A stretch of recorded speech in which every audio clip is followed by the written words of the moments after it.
Okay. Good evening, everyone.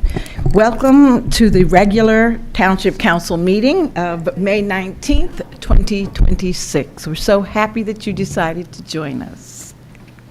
This is a regular meeting of the council. It's being broadcast live on Channel 34. It's streaming live on the Montclair TV 34 YouTube channel. It's available on demand and can and will be rebroadcast.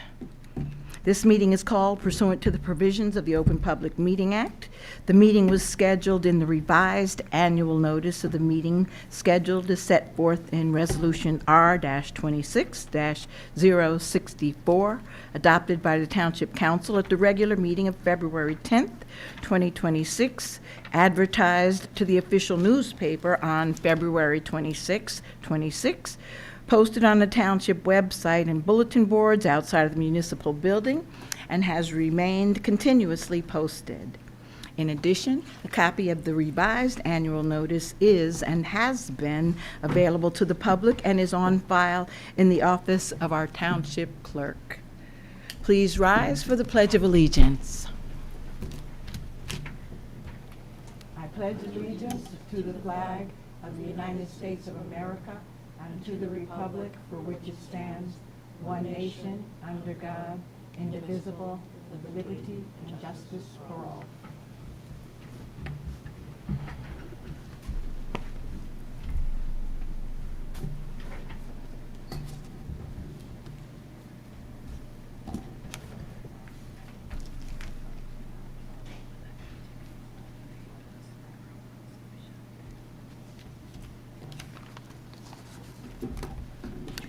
Roll call, please, Madam Clerk. Deputy Mayor Anderson? Here. Councilor Birmingham, absent. Councilor D'Amato? Here. Councilor Harrison? Here. Councilor Toller? Good evening, present. Good evening. Councilor Williams, absent. Mayor Baskerville? Present. Thank you. Thank you. Okay. At this point in time, the Township Council is going to go into the executive session. I make a motion that we adjourn to the executive session. The purpose of this meeting is to discuss personnel, and I so move. Second. I'd like to ask everyone here that is not directly related, that's the Township Council and the clerk, to please remove yourself from the room while we have this discussion. The estimated time that we should be returning will be around 7 o'clock. So please join us around 7, possibly 7:15, and we look forward to seeing you then. Thank you.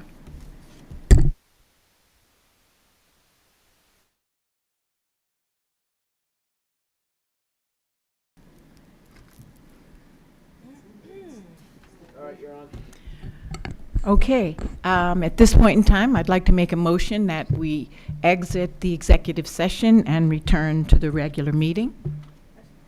Second. All in favor? Aye. Any opposed? I'd like to make a motion, please, that we adjourn until 7 p.m., which is the time that most of our guests are expecting us to start the regular portion of the meeting. Is there a second, please? Second. All in favor? Aye. Any opposed? Okay, I'll see everyone back at 7. Thank you. Okay. All right, welcome to everyone that's just joining us now. And we're very happy that you're here. This is a regular meeting, May 19th, and we're going to start with the approval of the minutes.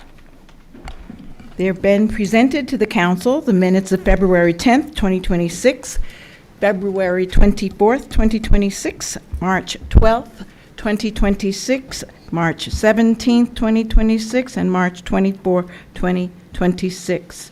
Are there any corrections or additions? I have corrections to both the February 10th and February 24th minutes. February 10th, I was listed as neither present nor absent, and I managed to vote on everything, so I'm assuming I was present. And February 24th, as part of the discussion on the application to Green Acres for Canterbury Park, there is a statement made, which I think should be included in the minutes, that the application not include any pickleball courts, and ask that that be added. And then the resolution dealing with Lackawanna Plaza was moved to, it was listed last on the agenda, it was moved to earlier in the agenda, which is reflected in the minutes, but then at the end of the minutes, it's also indicated it was enacted at the end of the minutes, so that portion should be deleted. I have no other changes. And I alerted the clerk to all of those in advance. Okay, I make a motion to accept the minutes as amended. Second. All in favor? Aye. Any opposed? Thank you. Okay, so please, at this moment, I'm going to ask if we could all just take a moment of silence and reflection in the memory of Juniper Blessing, the 19-year-old student, a trans female who was stabbed 40 times in Seattle, and she also was a New Jersey native. And I'd also like for us to just meditate and reflect in a moment of silence for the 3 victims that were killed in the Islamic Center in San Diego recently. So if we can just pause for a moment, please.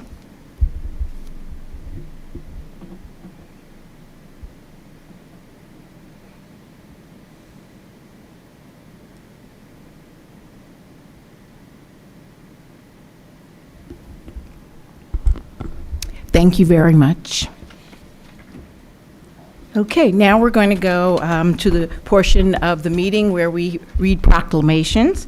And since we know we have people from the volunteer ambulance unit, if everyone's here to receive that proclamation, can you please join the council down at the podium?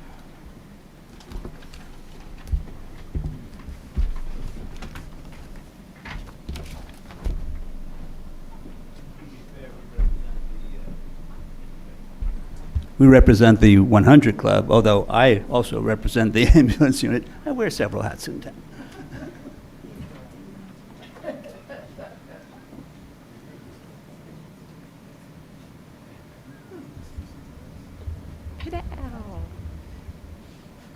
Who has that one, please? Council?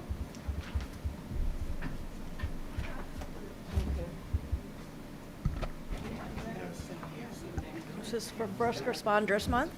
Hello. First Responders Month? It's for firefighters, too. First responders. All first responders. There we go. Okay, great. Police, fire, and ambulance.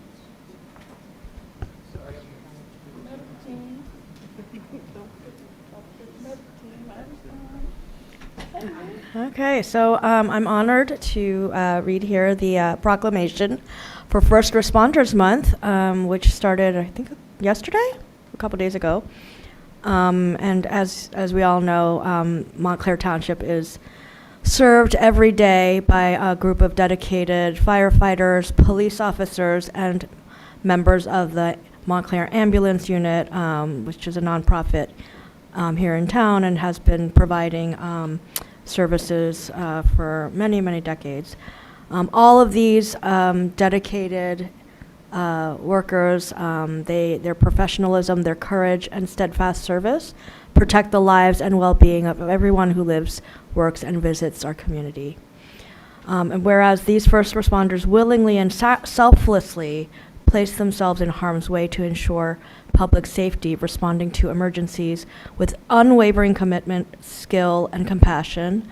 Whereas the Montclair 100 Club, founded in 1966, has for nearly 6 decades provided meaningful support to families of Montclair's first responders, including assistance in times of tragedy and scholarships for the children of firefighters, police officers, and since 2019, members of the Montclair Ambulance Unit.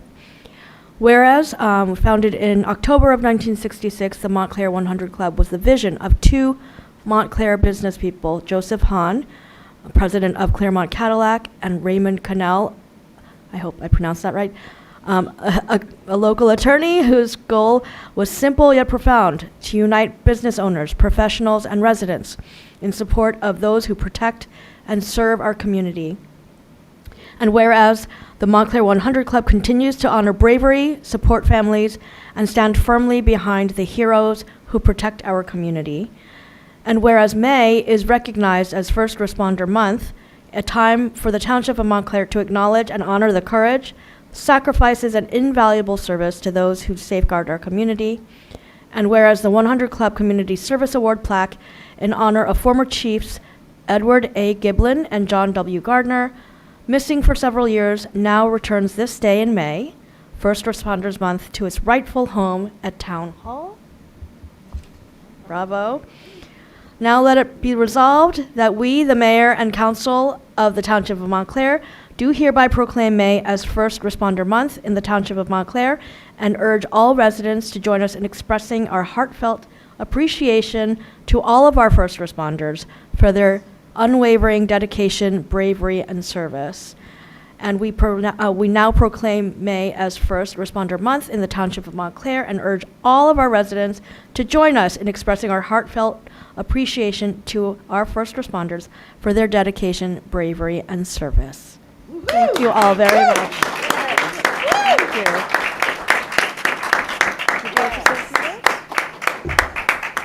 If I may briefly? Yeah, hold. Thank you. And we have several of us. We have our two vice presidents. We have Hugh Moriarty and Bob Rowan. We have Don Felber. We have the chief. This is good. So this plaque used to hang on the wall out there, and it disappeared for several years. And then it reappeared, and we brought it up to date, and we're proud to return it to the town hall where it belongs. And just so you're aware of what the 100 Club does, we are the Widows and Orphans Fund, started in '66, as you heard. Fortunately, we're more of a scholarship fund these days, but we're trying to raise our profile, so we're here. Pay attention to us. Thank you. Thank you.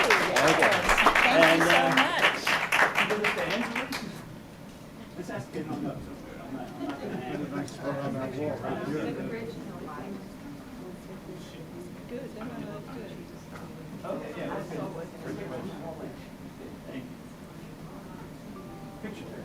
What are we doing? We have the pictures. Barbara, you want to get in the picture? Barbara, do you want to get Barbara, do you want to get in the picture? Don't let it disappear again. Black is back. To make sure that she will take a picture. You take a picture. There we go. That's how it disappeared last time. We won't go into the details of that. Come on, Barbara, let's go, yeah.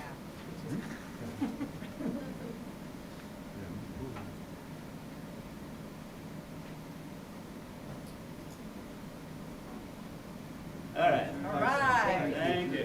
Nobody else? No. All right. Thank you very much. Good. Crash the party. Oh, that's my song. That's my song.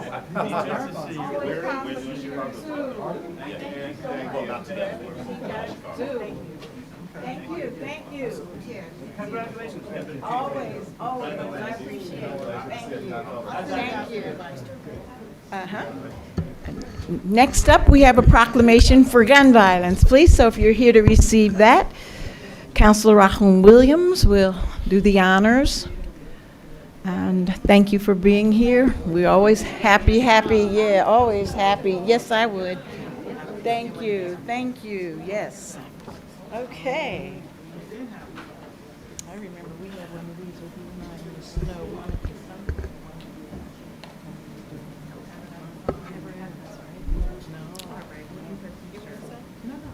We good? Ready? Okay.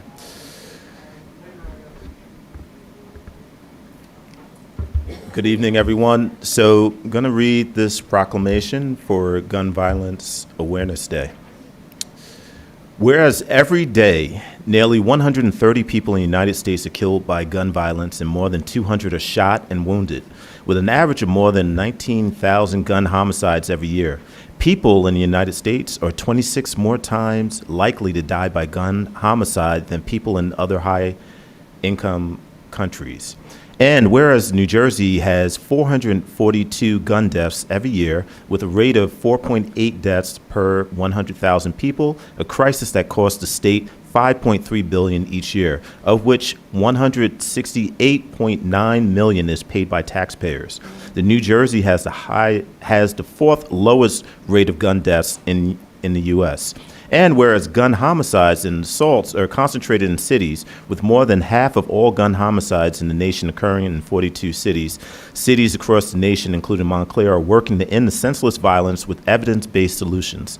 Protecting public safety in the communities they serve is the mayor's highest responsibility. And whereas support for the Second Amendment rights of law-abiding citizens goes hand in hand with keeping guns away from those who are a danger to themselves or others, mayors, council members, and law enforcement officers, in partnership with local violence intervention activists and resources, know their communities best, are the most familiar with local criminal activity and how to address it, and are best positioned to understand how to keep their citizens safe. Gun violence prevention is more important than ever as we see gun violence continue to impact communities across the country. And whereas in January 2013,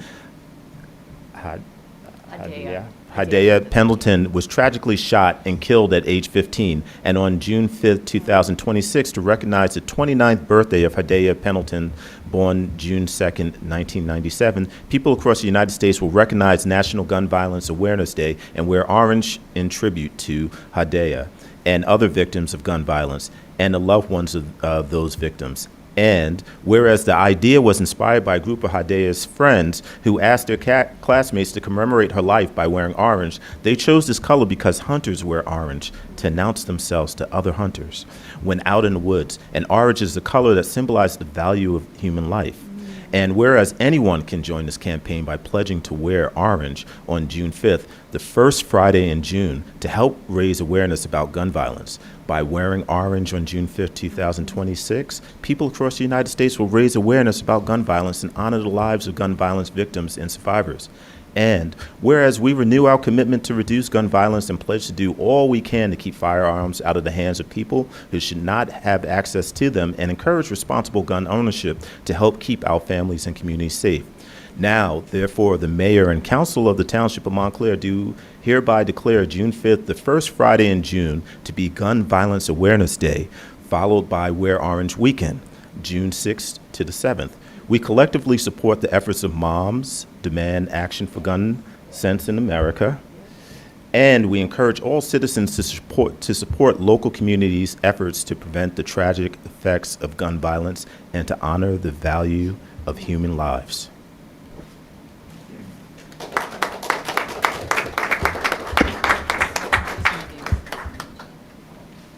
Thank you so much, Mayor and council members. We're so grateful that every year, for many years, you have been listening to us, and we hope that this is the last year that we ever need to worry about gun violence.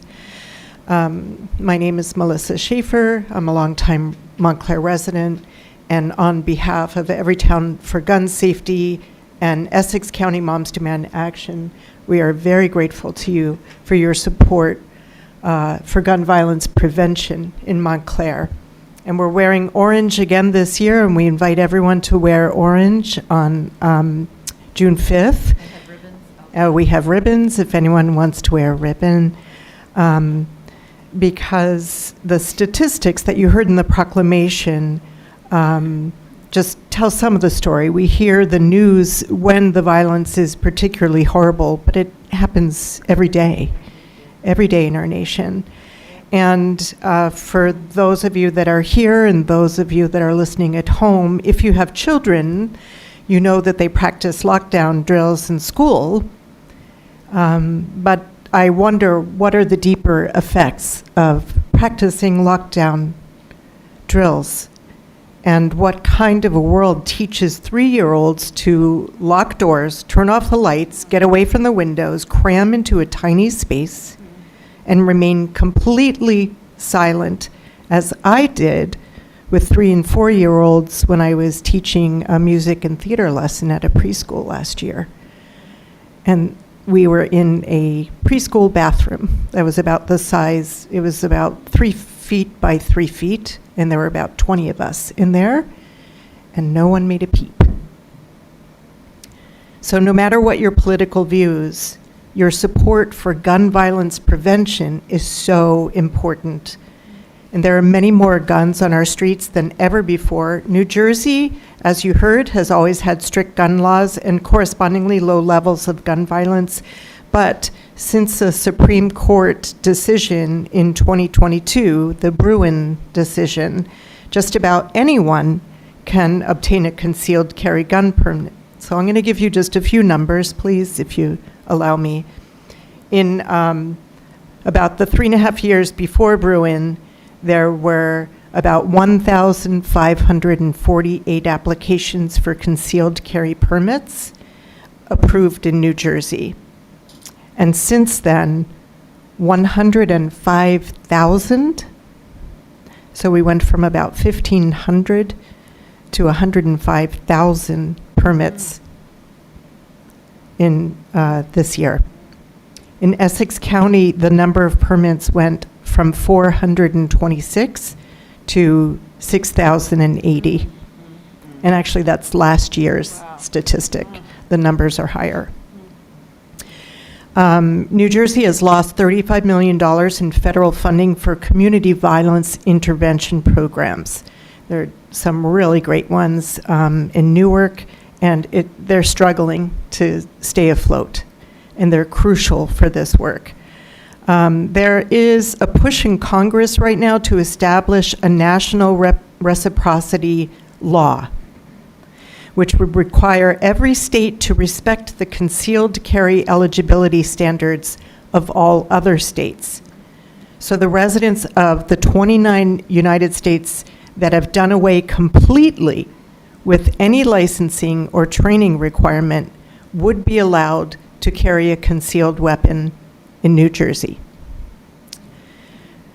So West Virginia passed permitless carry, such as this, in 2016, and by 2020, gun homicides had increased 48%, and suicides had increased 22%.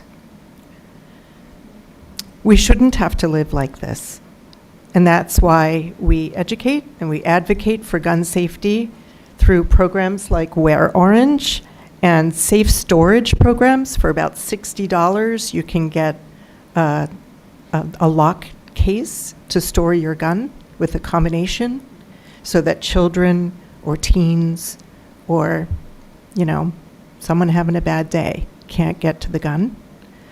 I think there's also, wouldn't you agree, Peg, that people feel like, well, if there are that many guns, I should get one, right? There is a trend. There is a trend, but mostly guns lead to accidents, especially with children and teens, and suicide. So more guns do not make us safer. So we appreciate your support, the time that you've given us to speak the proclamation, and we especially are grateful to our town council and to our mayor. Thank you, Mayor Baskerville and town council. Thank you so much. Thank you. Everything that you guys do. Thank you so much. Thank you.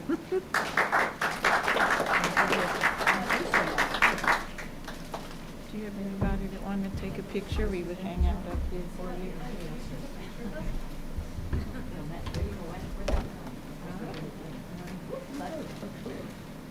Thank you so much. I appreciate it. All right, we have to get on the photo. Scoot over this way.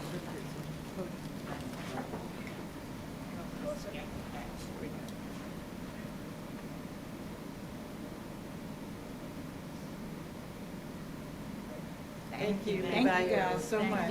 Thank you so much. very much.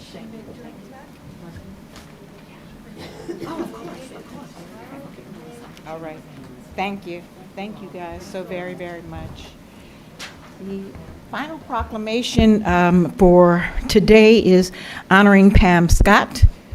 Is there anyone here that is present to receive this proclamation? No. Okay. Then I will hold this proclamation, but basically, Pam Scott is someone that we should all know and celebrate. After 40 years of providing service with Partners for Health, she will be retiring, and she's just done an amazing job over the years, and there will be a celebration for her retirement. So I just wanted to mention that Pam Scott, she's somebody that has basically touched every nonprofit organization and others in some form in terms of resources. So I am so grateful to Pam and wishing her well as she moves on to the next portion of her journey. Thank you. Now we're going to resume the rest of our meeting.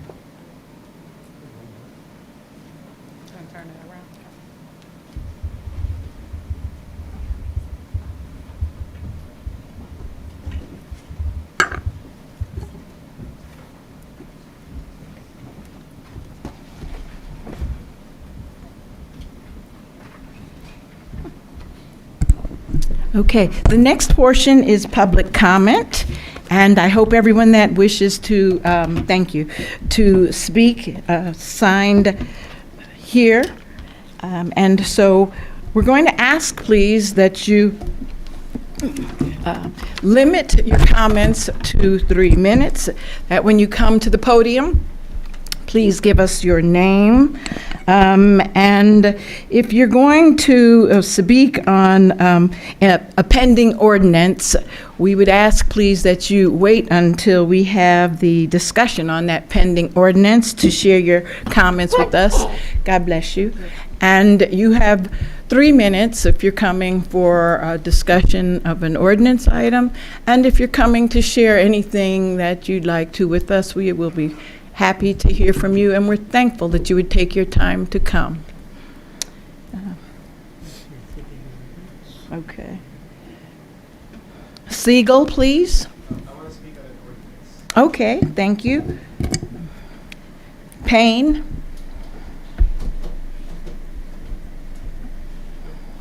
Hey, how are you? Eric Payne. I live at 70 South Fullerton Avenue, Montclair. I'm a partner in Night Owl LLC Cannabis Dispensary, and I'm here to urge you guys to approve consumption in the retail dispensary license holders. The state has allowed it. They've approved it for dispensaries that can have consumption. They have a set of regulations. The first part is to get the approval from the town to people that have already received the dispensary licenses. We're in the process of, we submitted our permits for demolition and construction, so obviously to be able to build the lounge while we're doing it at the same time. It was suggested to me to do a little research to see how consumption is playing out across the country. There's not a lot of research on it. Obviously, the obvious questions would be, you know, the way it would be handled and the regulations around it that the state establishes and that you guys would establish also. But also, too, we are going to have decided we're going to put in our own kind of rules around the consumption lounge and kind of the parameters of how we see it going and how it could best be something that fits into the community. Obviously, the main thing is people walking around the street and stuff like that, and you have the secondhand smoke of now cannabis on top of tobacco. So we would urge people, or we make that available for people, and also for medical patients that might want to be able to medicate at that time, to be able to use the lounge that we have. And I'm sure that the other dispensary owner, I'm sure that Jake and Kush, they probably feel the same way. Obviously, there's the obvious business revenue, added revenue that it would bring in as well.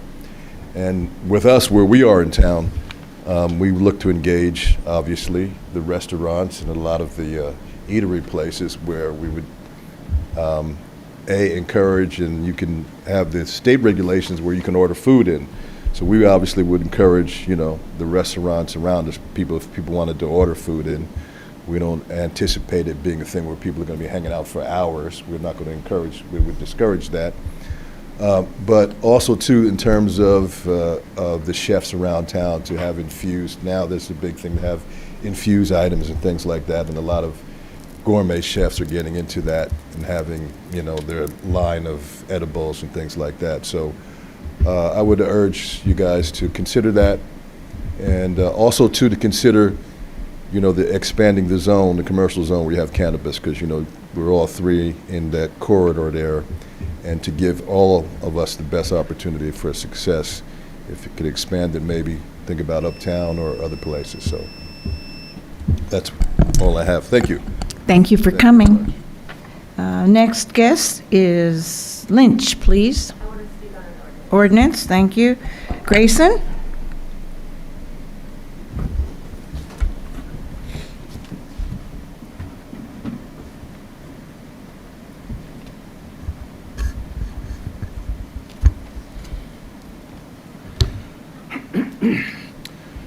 Good evening, Mayor Baskerville and council members. I'm Jeffrey Robert Grayson. I wake up every morning and turn on the news and wonder what form of madness will greet me today. We are living in turbulent times surrounded by deception, misinformation, propaganda, and abuse of power. We are told one thing today, something completely different tomorrow. On the third day, we're told what we heard on day one was fake news by a bad journalist, often called nasty or piggy. For African Americans, the concern is magnified tenfold because civil rights progress that our ancestors bled and died for are being systematically dismantled. The Trump administration and the Supreme Court, featuring Clarence Thomas, seem hell-bent on returning us to the days when Rosa Parks was told to sit in the back of the bus and strange fruit was known to hang from the poplar tree. We are being governed by dogma influenced by the Heritage Foundation's Project 2025, which in and of itself seems to be rooted in white nationalism. It is through this filter that I will respond to the words spoken at the last council meeting regarding the amended zoning maps along Bloomfield Avenue, Hartley, and New Street corridor. We heard from two landlords/developers that have accumulated multiple properties with the idea of redeveloping these properties, which would increase density, alter the character, and shift the demographics of the neighborhood. Once again, the words affordable housing units were used as public relations designed to manipulate our emotions by blindfolding us to the reality of gentrification. Clearly, the housing market in the Fourth Ward has become a shell game played on a monopoly board, and the African American residents are the disposable tokens.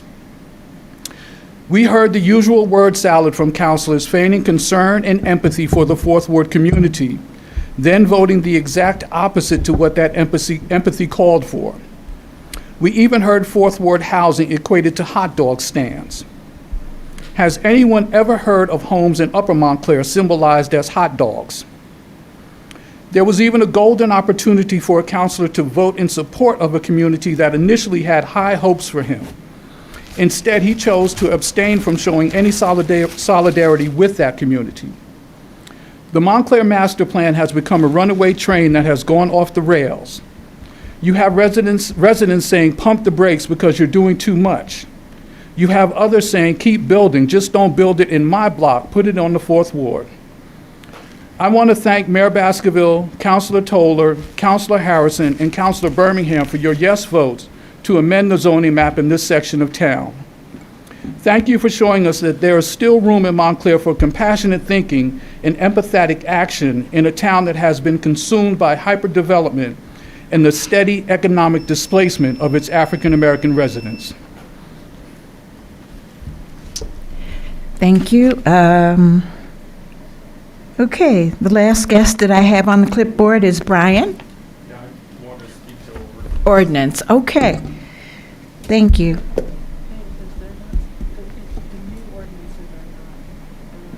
Yes, is everybody for ordinance on second reading? I should have been more specific, thank you.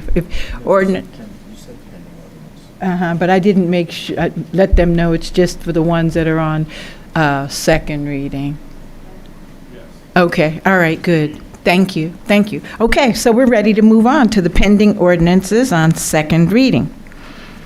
I'm going to open the public hearing without objection for pending ordinance 0-26-13. It's an ordinance to amend Section 327, Vehicles and Traffic of the Code of the Township of Montclair, New Jersey, stop signs on Harrison Avenue and Cedar Avenue. I now open the public hearing without objection. Is there anyone here that wishes to be heard in relationship to this?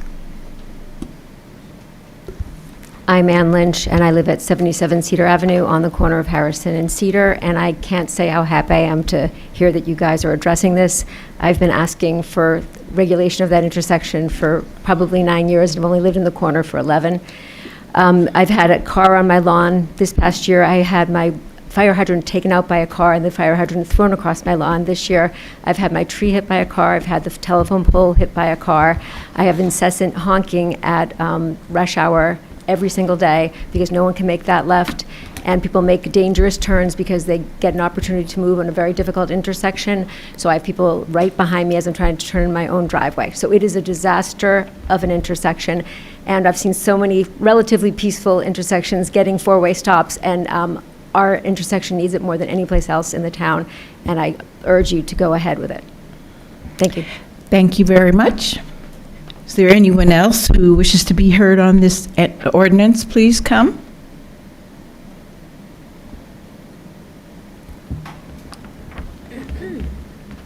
Hi, Mayor and Council. Jacob Neiman, Complete Streets Director, for those watching at home or in the public. I just want to make a note. This ordinance is separate from the ordinance to change Sutherland to a one-way. Those are treated separately as they should be as ordinances. That being said, it's both my opinion, and I feel comfortable saying the opinion of the township engineer, that these must be looked at in concert, and if you're going to do one, you need to do the other.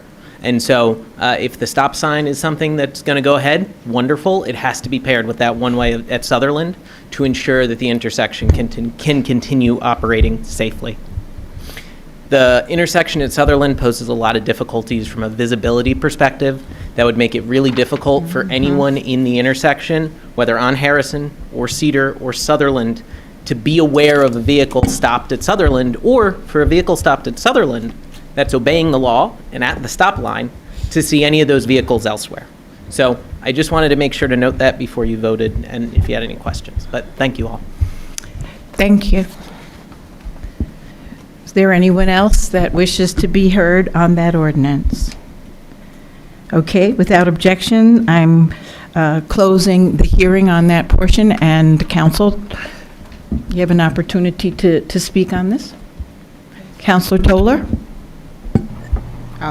Yeah, I just, I appreciate the resident speaking and our Complete Streets Director sharing his insight on this proposed ordinance. I'm personally not in favor of it. I just think there has to be a little more work to be done, if you will, investigating. What impacts will this have on the other surrounding streets? And I'm talking behind Sutherland, up on Stonebridge. Originally, I wanted to know who asked for this, but we heard from a resident who has had some issues at her property there. I'm not saying she asked for it. And the data, what data have we seen or been presented to share to determine, that this one way is absolutely necessary? I'm in favor of a stop sign, but making the street one way, I'm very concerned about the residents at the end of the block, like I said, coming down Stonebridge. What kind of flow of traffic, what will that look like for the residents is my concern. We haven't seen anything to, I guess, suggest that this would be an easy get around for the other residents. And again, if there were any considerations or plans, either by the Complete Streets Director and or our engineer, to try to slow traffic down at the West Orange and Montclair border prior to them arriving at Sutherland and Cedar Avenue. Other council members, please. I have a concern. So when we voted on this the last time, some of us were going to get more information, and the thought was that we were going to discuss that at the Complete Streets meeting.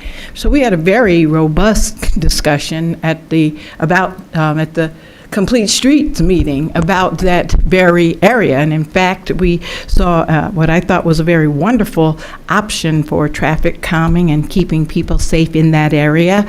And it was led by our director, Jacob Neiman. And there was a lot of input and conversation and back and forth. I'm a little disappointed because at no time did we ever discuss the Sutherland one-way or the traffic signs. And so I was under the impression that this option that was presented to us was something that our traffic engineer, and our director of the Complete Streets or Safe Streets was offering us the option. And it really looked at the entire area there from the border of West Orange all the way up to Llewellyn.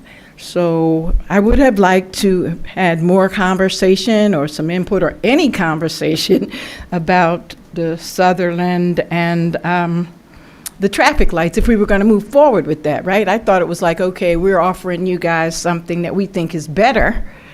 And so I said, okay, that's why we didn't have that. So I would have preferred to have more discussion and to hear from the engineer and our director at that time if we were going to still pursue this.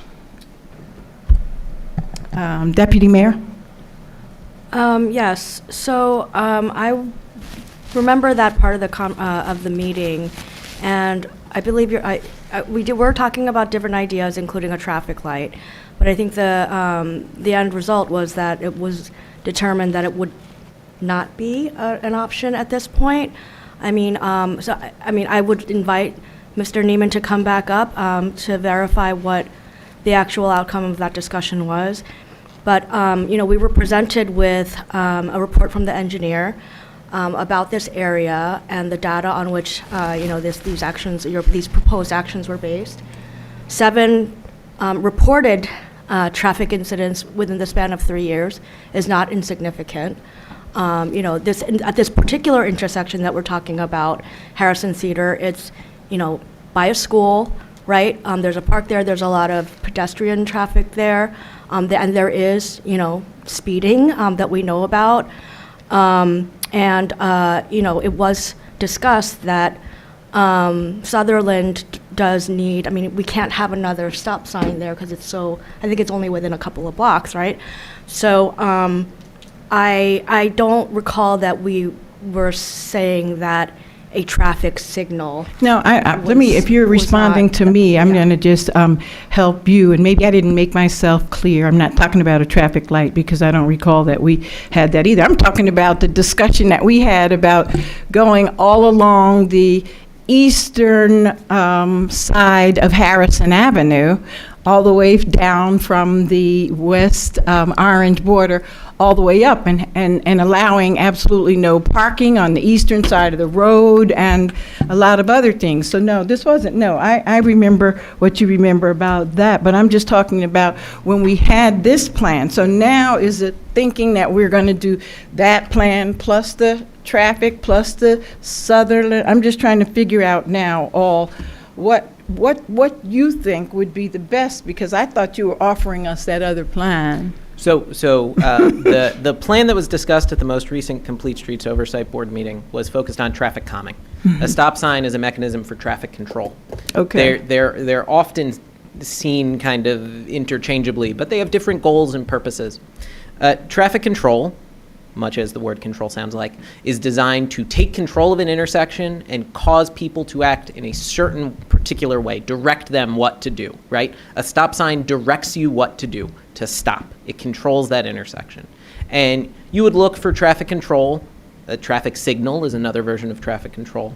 In a circumstance where, say, you are having difficulty crossing the street because there's no way to get through, right? You need to control traffic so people can safely cross. You may look at traffic control because there's relatively equal amounts of cross traffic, right? And it's hard for people going in one way or the other to actually make their way through the intersection. Traffic calming is focused on bringing down the speeds and intensity of motor vehicle usage. Traffic calming is going to be something like a chicane, like a speed hump. These things are often complementary, and they often accomplish similar goals, which is making residents, drivers feel safer, but they're not necessarily the same thing. And so this is a traffic control ordinance, the recommendation ordinance before you. The discussion we had was for traffic calming, right? Okay. And there are circumstances where a stop sign will bring down speeds. That's not their goal, and they should not be used to control speed, right? That's not the job of a stop Right. sign. Our engineer will gladly remind me of that. Right. And traffic calming's goal is not to control an intersection. Nonetheless, it can help make it easier to cross or, drive safely through it. And so they're complementary and often mutually beneficial and reinforcing, but they're not the same thing. And so you can do both and have that still be a reasonable course of action. You can also choose to do one or the other if you feel one's more appropriate for the circumstance than the other. Okay, thank hope you. that- No, I appreciate that. Thank you very much, I have a Director. question. I didn't use my full 2 minutes because I didn't think this was controversial. I thought this was actually going to happen, so I want to use another minute then. Does she have You're another informed. minute, according to you, Madam Clerk? Okay, so we'll give you 1 moment. This is not a questionable intersection, and I've seen 4 or 5 stop signs on Harrison and Upper Mountain in very wealthy neighborhoods with much less traffic than mine, and I cannot say what I will do to try to make this happen if you guys don't make this right decision, because I have a disabled adult son.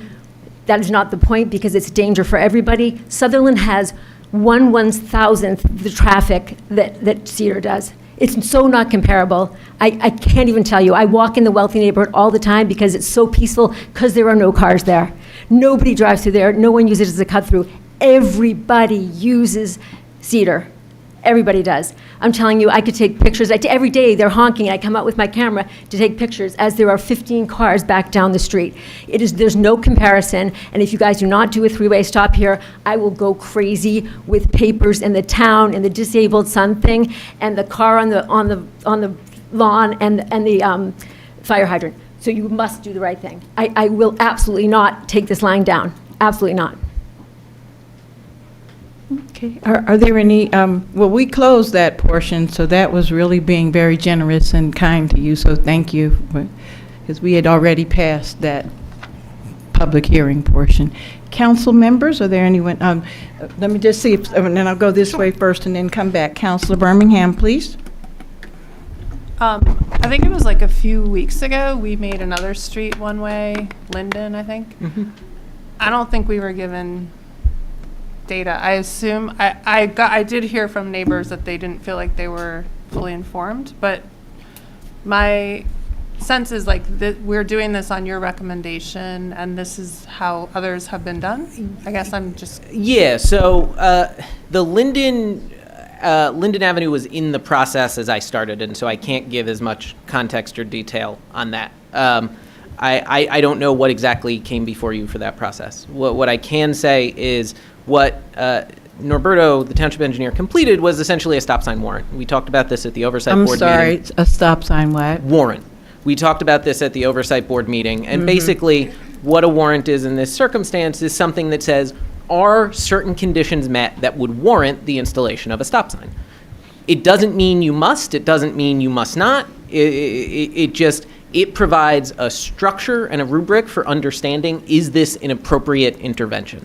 And I believe his recommendation was that it met those warrants. And so, again, that's not saying you must, but that's saying that the conditions are there, that it would warrant the installation of a stop sign.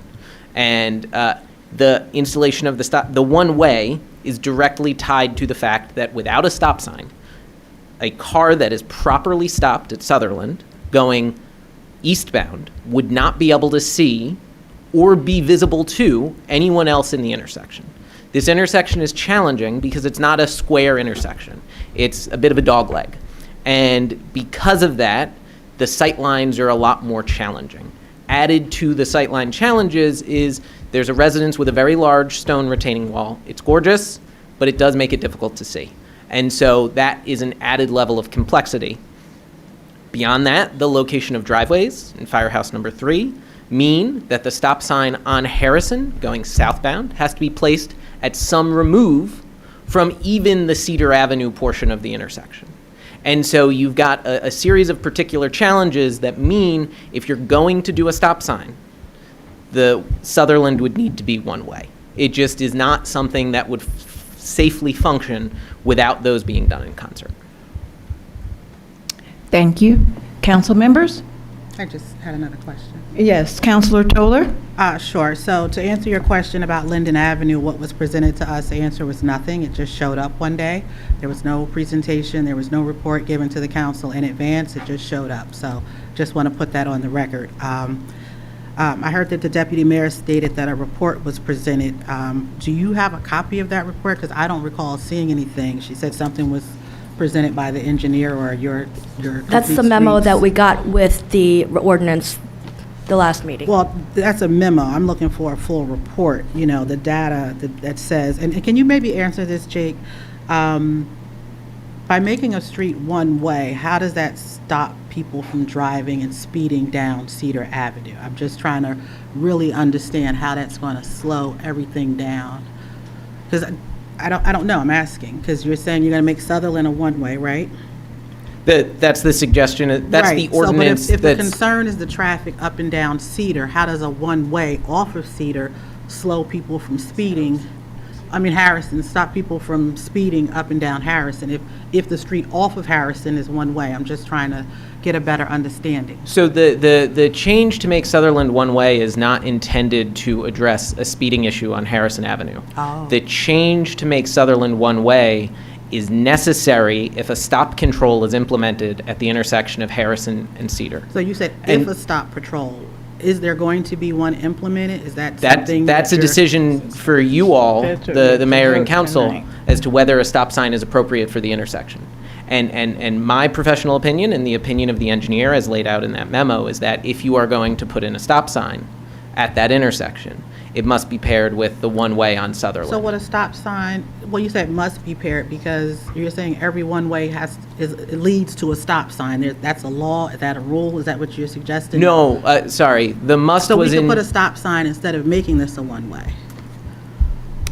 No, so what I was saying is the stop sign must be paired for the safe operations of the intersection, in my opinion, in the opinion of the township engineer as he laid out in his memo.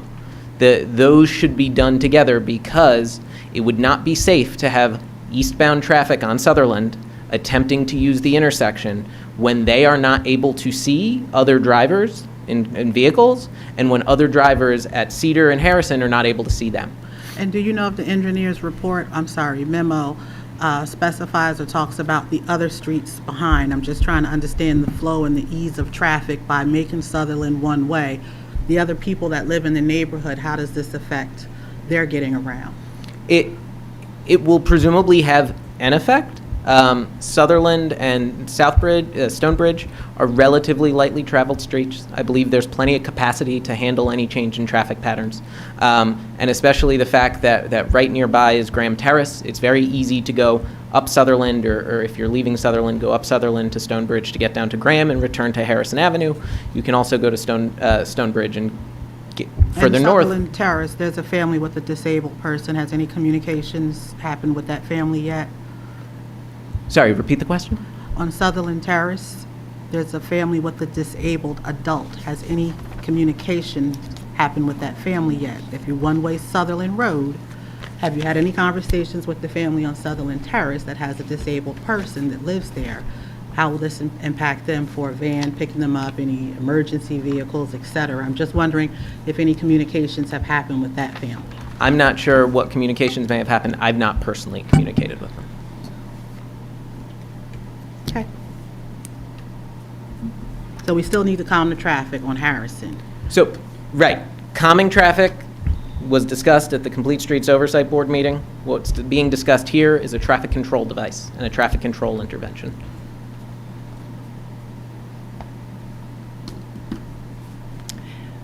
Councilor Harrison? Can I ask, oh, go ahead. No, Go ahead. Can I just ask, Jake, all these interventions that we're making, you're able to track impact, right? Like you have software and you're able to track impact of these interventions. Right? Yeah, for sure. So to give like a very straightforward example, the speed humps that were recently installed on Undercliff Road. If you look at our data for the week prior, the Monday prior to the installation, the average speed was around 32 miles an hour, I want to say, or 29 miles an hour, and the 85th percentile speed, meaning 85 out of 100 cars were going, or the 85th car of 100 was going, I believe, around 33 or 35 miles an hour, right? Far above the 25 mile per hour speed limit. The Monday after the installation and modification of those speed humps, the average speed was about 19 miles an hour, and the 85th percentile speed was 23 miles an hour. And so we were able to see in 1 week a very real impact on some of these changes. And the number one contributor to serious injury and fatality on our roadways is speed, just like bar none. And so any decrease like that is really quite remarkable and something we should be aiming for everywhere, because it'll mean more people get home to their families. It'll mean more people don't have injuries on our Just have streets. another question. So, like at the end of this year, you'd be able to give us kind of a report, because we are trying really hard to make recommended changes, but you'll be able to sort of let us know the impact if any of these need to be modified or whatever. I'm thinking of a traffic light maybe in my area that that people have concerns about, but like you'd be able to tell us that and so we would know that our interventions are working, or if anything needs to be modified. Yeah, like fortunately and unfortunately, the work never stops, right? And so there's always going to be need for improvement and always going to be need for modification, right, and changes. And there are circumstances where we may find that an intervention that we put in place is not the appropriate one. One of the things we're going to be trying to do is a lot more kind of quick, dirty, and cheap demonstration sorts of projects where we're able to try something out, and like maybe if it doesn't work, we can move on and try something else, right? There's a lot we can do that involves just like putting down some planters that we can later pick up, or putting down a couple of flex posts that we can later pick up and remove for relatively cheap. And it's an iterative process. We're going to do improvements, and then we're going to do more improvements, because we can always be doing better. There's not a point at which our streets are safe. They always need to be made safer. Councilor Harrison? Before I get on topic, fix the one speed hump on Lloyd before someone bumps into somebody else. You're going... On Lloyd? I mean on Undercliff. Undercliff. But was it on... Okay. Was it on the Lloyd? It's the your one email- closest to West Orange. Okay. Since you foolishly brought it up, is a speed bump, not a speed hump, and you have to slow down to 5 miles an hour, and cars are not expecting that when the speed humps in West Orange and the others on Undercliff are, you go 15 to 20, it's okay. I'll confirm with the engineer that one's to spec. Or put up a sign saying it's a speed bump, which is not preferable. But Yeah. I saw today a car almost ran into the car in front of it, not anticipating it was going to slow down as much as it did. Okay. Because it had to, but the car behind it didn't know that. Gotcha. Okay, on this, there is no question Cedar and Harrison needs to be made into an all-way stop. And in my current job and in a prior job, the way I come home is down Eagle Rock to Harrison to Cedar, down to Orange Road. Going the other way, going to work, I do not go that way because making that left-hand turn is totally unsafe. My question, and I do not understand the coupling of this with the Sutherland going one way. Right. That wall has been there forever, Yep. at least the 50 years I've been driving, and when I started driving, it had been there a long time. It wasn't a new wall. There is not a lot of traffic on Sutherland. Making it an all-way stop is going to somewhat improve the situation because the cars coming from the stop going southbound are going to be going slower than they would be otherwise. You have to pull out at the intersection. If drivers feel unsafe, they can go up to Stonebridge, over to Graham if they're, going in that direction. I think if we were talking about a much busier use of Sutherland, if we were talking about a new situation which drivers were not familiar with, I would maybe understand, but it is more of an obstacle in some places in town, but I can drive you around, show you 30 intersections where you have to pull out fully across the crosswalk in order to see cars coming towards you.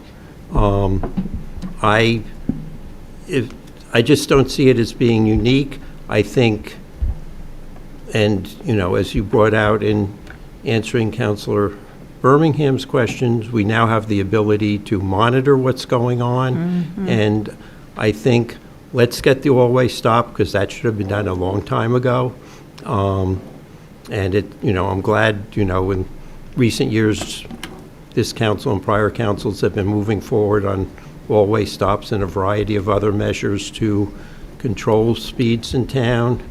I know they're technically not doing that, but that's what it does. You have to come to a stop, you go slow. You can't go back to your usual 40 miles an hour, to be somewhat facetious, and takes you a while to get back to the speed limit.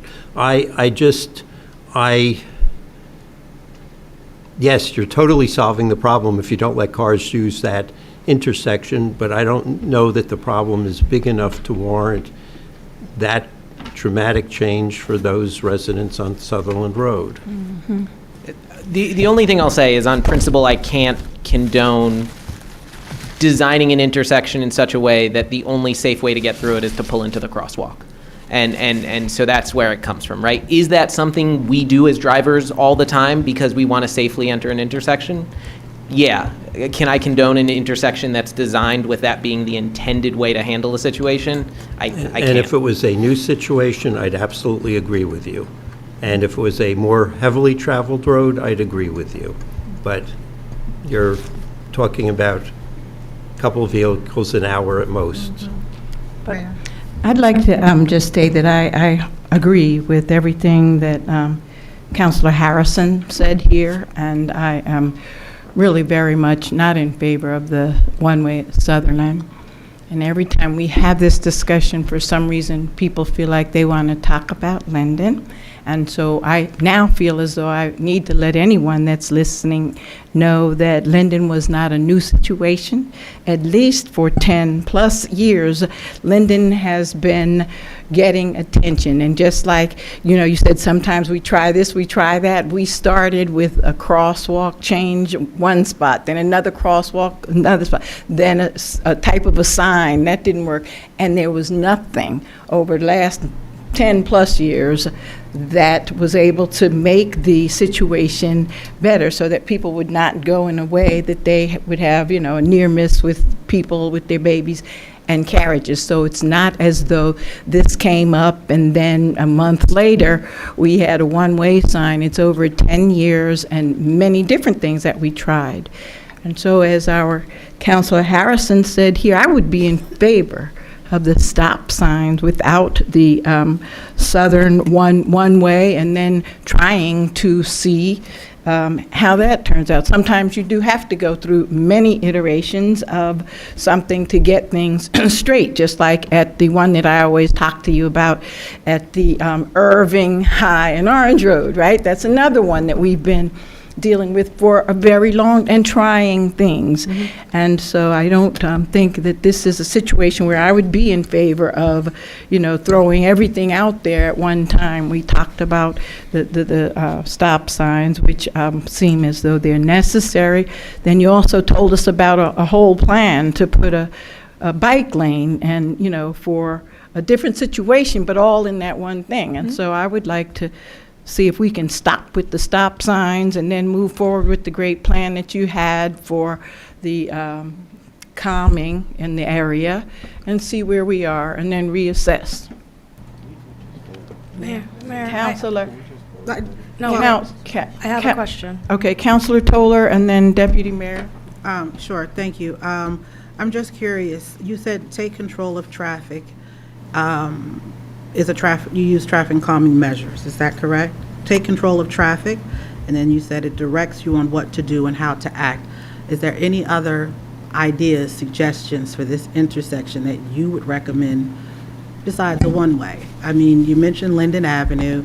As the mayor stated, it's been longer than 10 years. And again, this is something engineering just put up there that no one asked for it, so there was no discussion. But what other recommendations would you give for this particular area that we're talking about right now? So I want to make clear, traffic calming does not control. You said take control of traffic. Go ahead. Right, traffic control, so a stop sign, a traffic light, that takes control of traffic. That is a control device. Traffic calming would be something like lane narrowing, chicaning, speed humps. Those are used to encourage drivers and other road users to behave in a way that's appropriate for the roadway and the context and the environment, right? Slow down, But don't you think drive more that's really safely. what we're dealing with here in this town? Just, for the most part, we have speeders. People just use some of these streets as cut-throughs. What are we doing to slow that traffic down? So we're doing a bunch of things, including installing speed humps, and we have proposals for improvements to Maple Avenue, which are focused on a principle of traffic calming, incorporating speed humps and narrower lanes. We've got the plan that was discussed at the most recent Complete Streets Oversight Board meeting for traffic calming on Harrison Avenue. And so we're doing a bunch of traffic calming, but we're also doing some traffic control, the installing new stop signs, for example. So Irving Street, High Street, and Orange Road, last summer, I think we had 8 or 10 accidents within 2 or 3 weeks. And nothing's been done. Nothing's been talked about. Orange Road's a county road. Not that this has to do with this ordinance, but the urgency for that intersection, in my opinion, is far greater than what we're discussing here today. And if this was a plan that you and the engineer, came up with to solve it, I'd like to see the same energy and excitement and enthusiasm given to Orange Road, High Street, and Irving. Deputy Mayor? Thank you. So I have a couple of questions, and I do want to get clarification that I think there are plans for High, Irving, and Orange. Yes? So there's a broader, the current Harrison Avenue bike lane traffic calming project is part of a larger conceived idea that would incorporate Orange Road and High Street and Irving, that whole section. The amount of money needed to do any one of these projects means we can't bite off everything all at once, and so they're part of a broader process. And so, that is not somewhere we're not paying attention to. Okay. Back to this topic, I think it's very clear, it's obvious to me anyway, traveling on this, in this stretch of town, that a multi-way stop is very much needed at Harrison and Cedar. With respect to the Sutherland one-way idea, is there, I understand what was in the memo. Is there any data or information independent of the stop signs at Cedar and Harrison about that, people making left turns onto, the intersection of Sutherland and Harrison? Is there any independent data that was reviewed? Meaning crash data, speed data? Mm-hmm. I don't know what other data was incorporated. I know what was used for the memo. And so I don't know if there was further other analyses done. Okay, so we don't have any, you're saying there's no information about crashes at Sutherland and Harrison? The information exists, but I guess I'm not quite understanding what the question is. I just want to know if there have been crashes at Sutherland and Harrison. I don't have it off the top of my Okay. head, but the crash reports exist. Okay. Yeah. I thought the police department said there were maybe Okay, 7 crashes in the past 10 years at that intersection. Is that not correct? I don't have it in front of me. Over 10 years, right? Do you want to say something? Yes. Councilor D'Amato, please. Thank you. So obviously, you are now aware very much on a bigger level of that everything you do has second and third and fourth order effects. We've seen this in the first ward, where there have been stop signs or controls that are done on Upper Mountain Avenue, and then all of a sudden we've got kind of chaos and, a street or two away. So we know that this is an issue, that whenever we're going to change something, that there's going to be an impact somewhere else. We know it, and it's tough, and it is iterative. You're going to change and do this, and nothing is going to be forever, and maybe we'll do this. So it seems to me the key thing here is, if we're going to do the stop sign, which I think, I don't live there, I don't commute there, but I've been enough. My kids went to Nishwain. Like that, those turns are hairy. It's hard, and I understand. If we're going to do that, I feel that we really need to trust our professionals here, who clearly have worked this particular problem very hard and know that councilors are concerned about these second order effects up Sutherland, that the two things are a package. And I would actually ask our guest attorney tonight, Ms. Goldstein, is there any reason why, maybe the answer you would know is yes, any hard legal reason why, not tonight, but why in general, something like Ordinance A and B could not be combined into Right. one? Because this whole thing feels Right. like kind of Right. a little game of chicken that, like, Yeah. basically, I don't want to vote for A if B is not going to pass, because I can see the look on your face. You're being very sincere and afraid that we're going to pass and create a dangerous situation by doing this. So, I mean, for the future is really my question. Legally, you could combine and make it, Put your mic on, please. it is on. Oh, Yeah, legally, you could make it one ordinance in the future if you want. So, in the future, if you have something like this, bring it to I would like to see it as one, because this is a little hairy to do it as two. It seems like a place for a stop sign.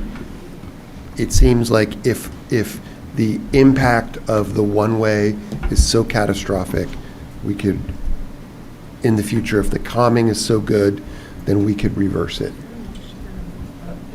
So, let's please not end up Mayor. passing something that our own. okay. I'll Okay. just say one thing. So probably before Let's vote no for some. Probably before Jake became the Complete Streets Director, I went to the town engineer, and, Councilor Anderson and I, we were advocating for stop signs at Llewellyn and Harrison, and then Gates and Harrison.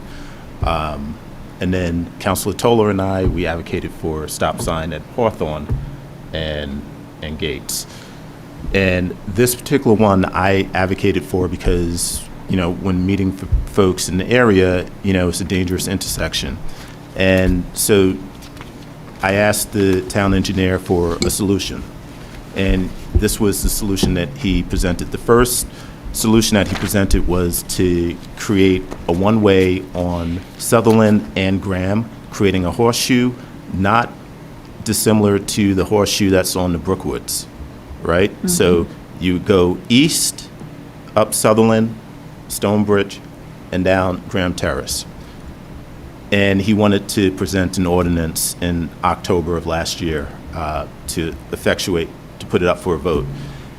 I told him not to do that, and let's have a town hall meeting. So what I did with my family, we went out and we papered all the houses on Sutherland, Stonebridge, and Graham Terrace to let them know what was happening on what was going to be proposed on those streets with the one-way. And then I had a town hall meeting at the library in November. So folks came out from Graham Terrace, and they weren't too pleased with the one-way, so we presented it.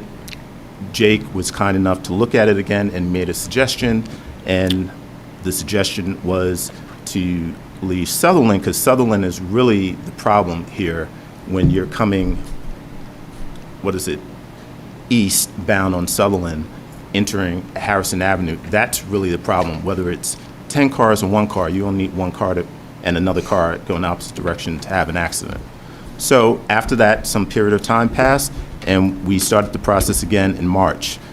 Deputy Mayor and myself, we went again, flyers on every house on Sutherland, Graham Terrace, Stonebridge, to alert them. Folks who were outside, we spoke to them about the proposed changes, had a meeting by the firehouse in March where folks came out. It was mostly folks from Graham Terrace. We had some folks from Tichenor there as well, and a couple of folks from Sutherland.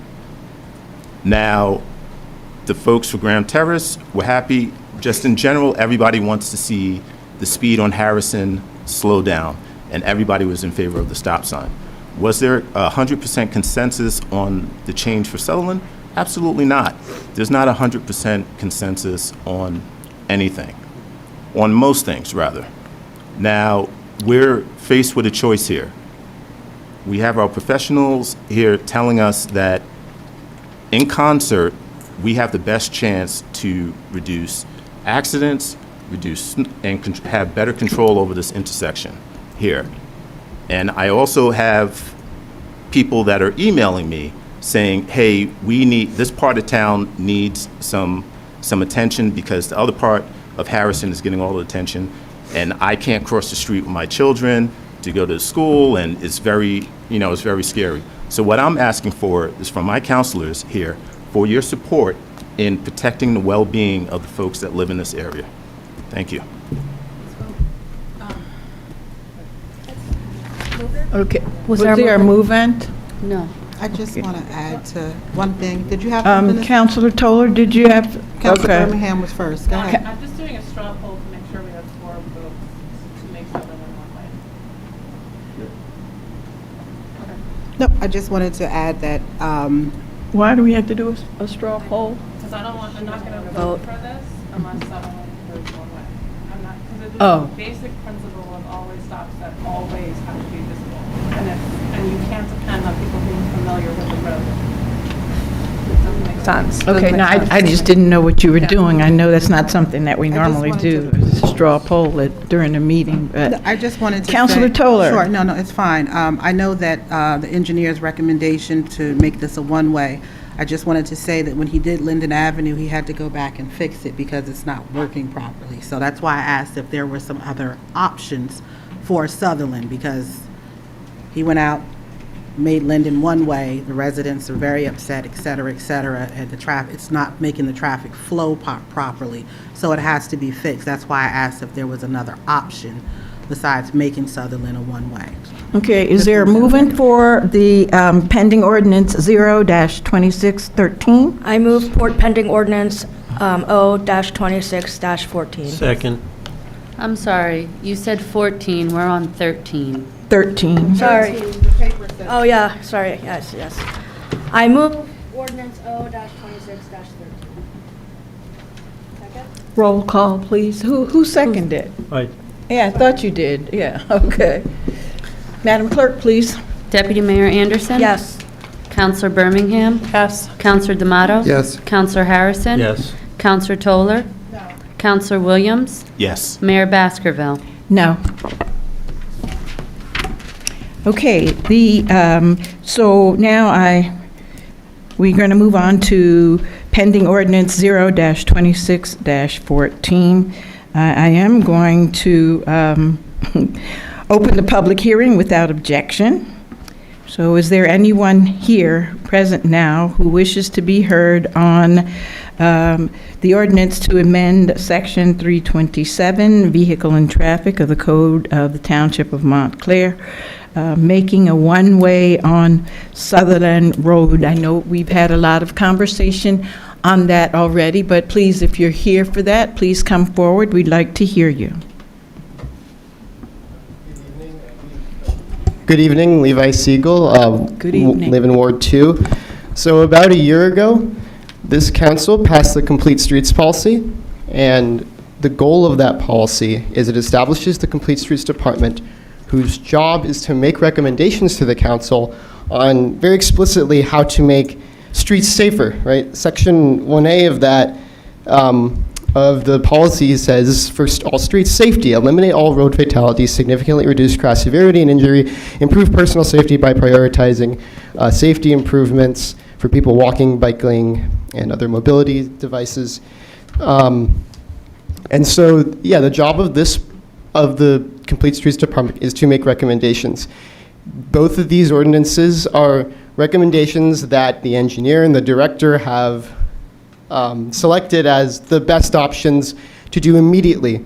Because part of the Complete Streets and part of the safe systems approach that the department and board use is combining short-term projects that we could do tomorrow, such as these stop signs and making Sutherland a one-way, and the more long-term projects, which are the traffic calming, like making Harrison, slowing down speeds on Harrison and slowing down speeds on Orange and High. That's a different project that I think this council is kind of conflating with this project. That's something that we can, and it's because safety on our roads is a major public health crisis. There are things that we need to do now, such as the stop signs and the one-way that have been recommended, and there are things that we need to focus on in the long term as well. It's not logical I don't think it's logical to say that we're going to reject the one-way just because we don't understand why and we don't have enough data when the board has clearly identified this as working in tandem with the stop signs, and we know that this will help traffic safety immediately. Thank you. Thank you. Is there anyone else here that wishes to be heard on the one-way on Sutherland Road? Okay, so seeing no one else, I'm going to, without objection, close the hearing. Is there anyone on the council that has not been heard that wishes to be heard on the the Sutherland Road? Yes, Mayor, I'd like to just quickly, so the reason why I asked about the data was just because I was wondering if there was, but I am inclined to, in this particular instance, go by the recommendations of the engineer and the Complete Streets Director. You know, when I went around with Councilor Williams a couple of months ago and flyered every single, all of the doors, I think that really the main concern, as Councilor Williams says, was the speeding on Harrison. And, there were some concerns about potentially the impact of making Sutherland one-way, even though some people understood that there was, even without, the one-way thing, the very narrow street, right? So, but there were some concerns about potentially an unintended consequence of having drivers taking the horseshoe for there to be speeding on Graham Terrace. So I am going to vote for this, but I would like to suggest that if it's at all possible after this goes into effect, and as you said, we can monitor this, see what the impact is, as should be done, and as I believe is part of the intent of the Complete Streets Ordinance is to monitor the impact of all of these measures that are taken that we approve.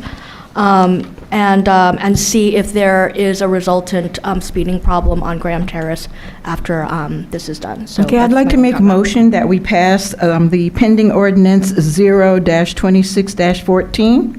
Second. Madam Clerk, will you do roll call, please? Deputy Mayor Anderson? Yes. Counselor Birmingham? Yes. Counselor D'Amato? Yes. Counselor Harrison? No. Counselor Toller? No. Counselor Williams? Yes. Mayor Baskerville? No. Motion carries. Now we're going to move on to the agenda item number C. So without objections, the pending ordinance 0-26-15, which is an ordinance to amend Chapter 341, Water, Article Yeah. 20. Did we pull this one? We were going to pull it for... We still have to do the public hearing first. Yeah, then Okay. after that, I can pull Okay. it, All okay? right. All right. Great. And so, yeah, Article 22, all services to be metered, exception. Is there anyone here who would like to be heard on this pending ordinance 0-26-15? Please come forward now. Mayor, members you. of the council, good evening. Good evening. My name is Ethan Wool. I've been a resident of the town since 2008 and just finished construction of a new home on Highland Avenue that does have a fire sprinkler system in it. I appear in opposition to the proposed ordinance 26-15, which would require a separate water line for all fire sprinklers in the town. I understand that the Water Bureau wants a uniform rule. It's easier for them to administer, I understand that, but it would impose unnecessary expense on all builders of 1 and 2 family homes, and not just custom homes where it may be voluntary, as in my case, but where it's mandated, and particularly for 2-family homes where they're intended to be more affordable. It really imposes an unnecessary expense on them. I submit that it also creates problems for the town. It involves excavating streets, exposing mains, and putting taps on the mains. These are 100-year-old, close to 100-year-old mains. It cannot be a good thing to have heavy equipment working around those mains and putting additional stress on them. I am obviously not a fire sprinkler engineer, but I will say that having spoken to several as well as installers, most towns in New Jersey, they have told me, do not impose this requirement. I can say that there's a national standard that's applicable to 1 and 2 family homes, NFPA standard 13D. That standard is specifically designed to not require a separate water line because of the expense involved. And I am aware that the Director of Utilities has various arguments in favor of this approach. But again, in a situation where the majority of towns in New Jersey don't require it, I submit that this council should take a hard look and evaluate why Montclair needs a different rule. Thank you very, did you Yes. have, good. That was it. Thank you all very much. Thank you very much. Is there anyone else present who wishes to be heard on this ordinance? Seeing none, I'm going to, without objection, I'm going to close the public hearing and offer the council members, we're going to, Yeah, so I just, this, when it came up for a first reading, I watched the tape, and not a word was spoken about it. We all trust and absolutely treasure our water utility, which works perfectly.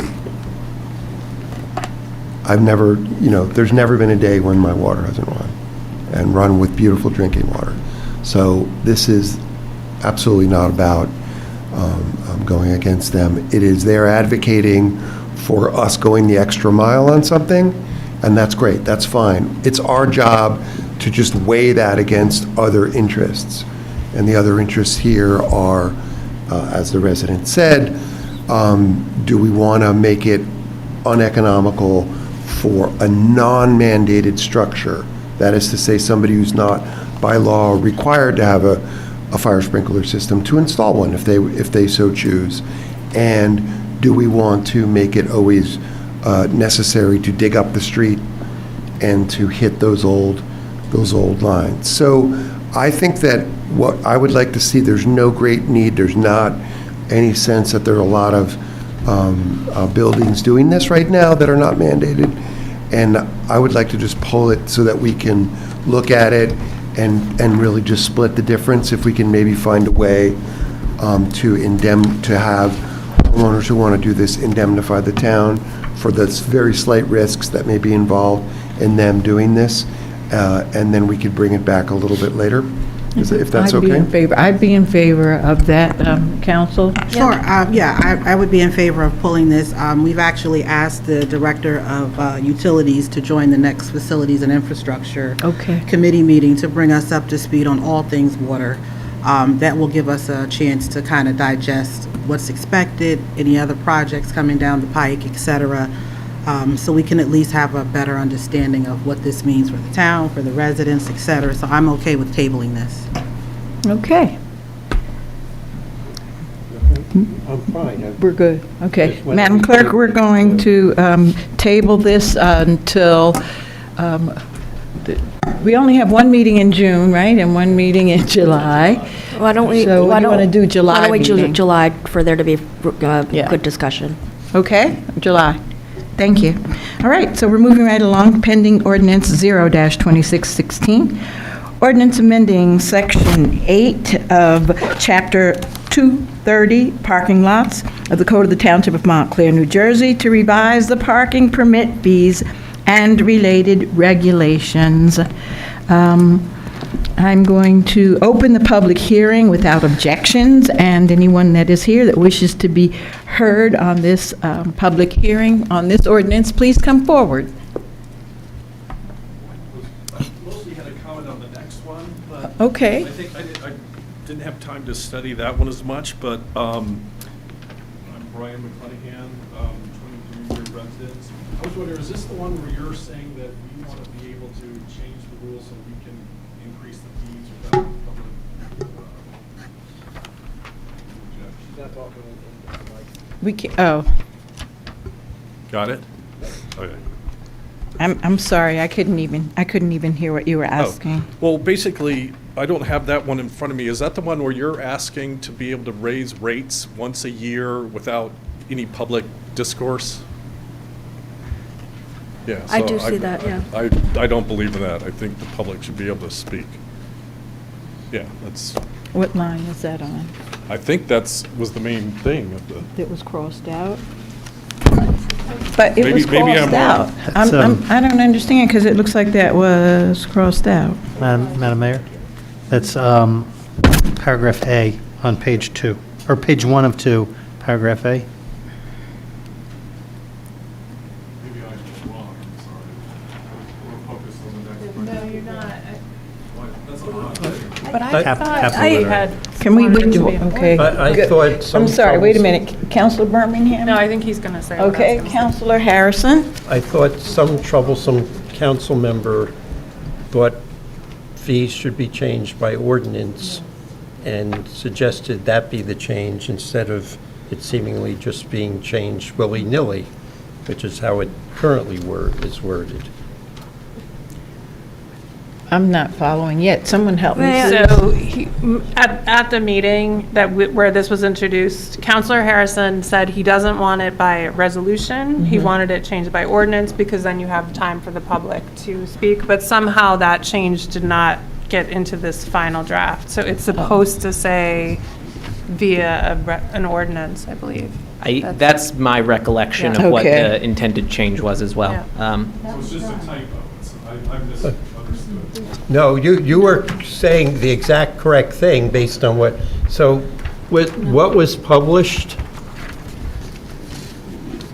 It's. You want me to speak? Yes. Okay. What was published is what was provided in your packet, and a copy is provided for the public. We just gave it to the gentleman. What the governing body did was you struck the line that said, "via a duly adopted resolution." So the sentence stops at, or I'll read the whole sentence. "The fees for the issuance of parking permits on public parking lots may increase annually at the discretion of the township." Period. Okay. So what that means is, Right. should the governing body want to adopt an ordinance or make an ordinance to amend this Yeah. every year, you can do that, which you don't have to put that. No, no, Okay. Yes. So you, so you, so you mean the discretion of the township by taking out the duly adopted resolution, we can do it by ordinance? The only way you can do it is by ordinance. because So what it's a you fee. did at first Yep. reading was you struck that line Okay, because that's so- inappropriate. May I? Counselor Harrison? No, okay, Deputy Mayor. So it's a little confusing, but just to answer the gentleman's question, because the fees are actually in the ordinance, anytime we would decide to change the fees, we have to have a hearing. You would be on notice, because we wouldn't be able to. I understand. Yeah. Okay. Okay, yes. So, is it true, so from what I understand, fees are supposed to be set by ordinance? They can only be set by ordinance, but I also understand that in some Right. places, No. parking rates I've been- in public areas can be set dynamically? Is that true? I'm sorry, Oh, before we have like a time, I should have closed the public hearing, but I just wanted to make sure there's anyone else in the public that wishes to come forward, please, and be heard on this before we have further deliberation from the council. Thank you. Seeing none, I'd like to, without objection, close the hearing, please. Now, Councilor D'Amato. Now, Councilor D'Amato, did you have something you wanted to say? I was basically trying to find out, is it true, because it's been mentioned to me, that like there are municipalities that can change meter rates somehow dynamically? Yeah, you're able to do dynamic pricing in given circumstances. I'm not sure what the exact legal language you would use to implement such a system would be, but there are plenty of examples of municipalities that, I'm not sure if in New Jersey, but generally that use dynamic pricing to ensure that their rates are changing to match the demand. Okay. Manager? So in those instances, all fees are established by ordinance, but there'd be a sliding scale, minimum and a maximum. See, that's it. Okay. Council? Here. Okay. I'd like to make a motion that we vote on pending ordinance 0-26-16. Second. Madam Clerk, please. Deputy Mayor Anderson? Yes. Counselor Birmingham? Yes. Counselor D'Amato? Yes. Counselor Harrison? Yes. Counselor Toller? Yes. Counselor Williams? Yes. Mayor Baskerville? Yes. So is this a new ordinance? Second reading. Okay. Next up is pending ordinance 0-26-17. Without objection, I'd like to open the public hearing. Anyone from the public wishing to be heard, please come forward at this time.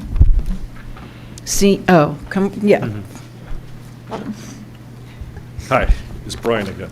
Brian McClenahan, 23-year resident. Yes. I was looking at the parking regulations randomly one night just for some other reason. Then I noticed something like, it's like 10 o'clock, the change at 10 o'clock. It's like, what's that all about? So I think taking a step back, we all know for the 23 years I've been here, parking is annoying this city. There's not enough of it. It's just a hassle. It's something we all go through. Some of my favorite ones are, the most ludicrous rule is the meter's broken, you can't park there. I mean, that just is so unfathomably unlogical. And they even had the gall to put stickers on every meter. The new meters, I don't know anybody that likes them. Another very annoying thing is the train lots. They're starting to ticket now, like at 8 o'clock at night, where no commuter is using that lot anymore. They give you tickets, where in the past they didn't. So then coming up to this, all of a sudden I started reading this. It's like meters on till 10 p.m. It's like, no, that's just a simple flat out no. We have enough harassment on the meters, the pain in the ass of going and doing it, making sure it has enough money in it. So I started thinking of what other towns do it. So I looked at Verona, 6 p.m., Nutley, 6 p.m., Castanet a little wider, Millburn, 6 p.m., South Orange, a busy district, 6 p.m. Then I went as far as Summit. I was trying to think of towns, similar towns that have like nightlife and stuff like that, 6 p.m. So first of all, where did we get 10? It's already 7, which is weird. That's the golden hour. They get a lot of tickets because most people think it ends at 6, but it's actually 7. And then also, secondly, is the 50% increase in rates, whatever. So I truly see this as simply as a money grab. Get more money, more money. It's like, I won't put it that way, but it's purely done for a money grab. There's no like engineering report, like there's some consultant. I'd love to see that report, so can I call your office and get a copy of it? But there is no reason to have the meters going to 10. There's no reason you're giving people ticket at the lot by, Upper Montclair train station at 9 o'clock at night. It's ridiculous. So, and then besides that, I miss Officer Baldwin. That's it, I think. Okay. Thank you for sharing. Is there anyone else from the public, please, that wishes to be heard on Ordinance 0-26-17? Seeing none, without objection, I'm going to close the hearing and offer the council an opportunity to be heard. Yes, Councilor Williams, please. So Hoboken generally extended their parking in the business district from 9 p.m. until midnight, Friday and Saturday. That's why I never go to Hoboken. There you go. There you go. But in seriousness, everybody can attest to this, that the population in Montclair expands probably from Thursday night through Sunday, right? And they're coming into town because, we have a lot of amenities, we have restaurants, things of that nature and stuff. The town does not get any revenue from their visits, right? The only revenue that is generated from their visits is through parking, right? So, all these great restaurants we have, I'm glad to have them, but the only businesses that we're getting revenue from, which haven't really opened yet, are the cannabis business. And we can get direct revenue from that. Every other business, we're not getting anything other than property taxes. So what we're doing is we're monetizing, the one thing that we can do is our street parking, right? And some of that also is to kind of change behavior.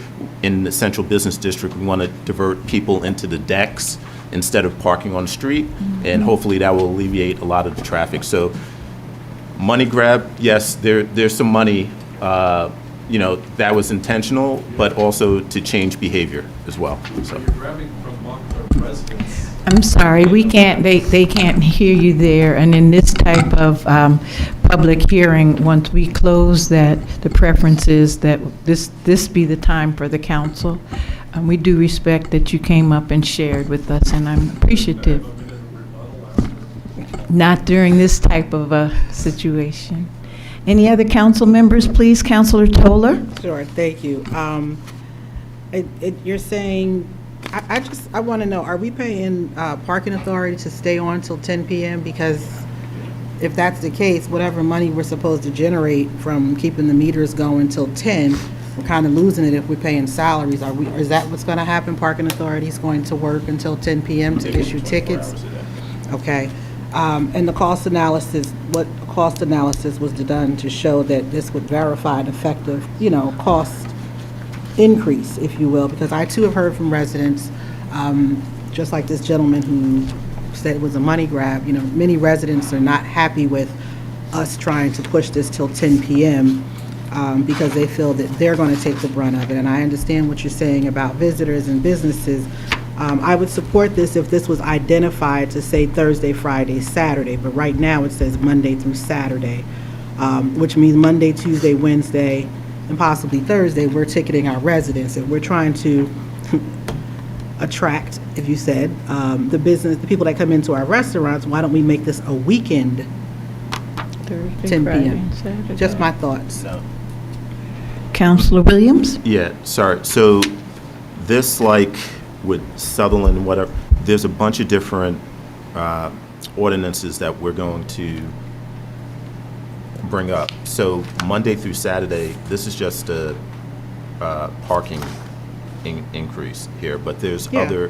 other things also that I was talking about with, Thursday through Saturday Right. in terms of the higher pricing. So, That's why I said that anyway. maybe this should read if this is what No, you're it's a going different- for. Different ordinance. Oh, Sorry. okay, because this just doesn't feel right for the residents. I understand what you're saying about people come here for the businesses, et cetera. If that's the angle, if you will, it really should just be for the weekends till 10 p.m. because at this point, we're actually charging our own residents. And everybody's paying a lot of money for taxes and whatever else. We just have a lot of responsibilities as residents, if you will.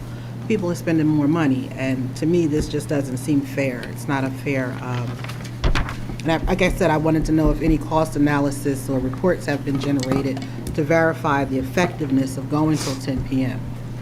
So one last thing, and I hate speaking multiple times, but No, go ahead. so if we can go back and, Jake, I don't remember when the date of the presentation where you and Manny went through all the different changes and the pricing increases and the reasons why and the benefits and things of that nature, but if you could just, if you remember off the top of your head the date that presentation was given, then folks can go back and they can look at the presentation. It was pretty thorough, and it explains the reason why we're doing it. And it's not, the parking utility needs to, it's a utility, so it has to be self-funding, and it has a lot of responsibilities in terms of all those decks. They need engineers to come and look at them to make sure that they're safe. They need striping, they need snow removal and stuff like that. So it's not just a matter of, every dollar that they get is coming into the town's coffers. There's things that the utility actually needs the revenue for. So, but in any event. Yeah, for whatever reason, the date February 24th is sticking off on the top of my head, and so I think February 24th meeting, and if not, then in that vicinity was when that presentation was given. The utility hasn't raised rates in meter rates since 2018.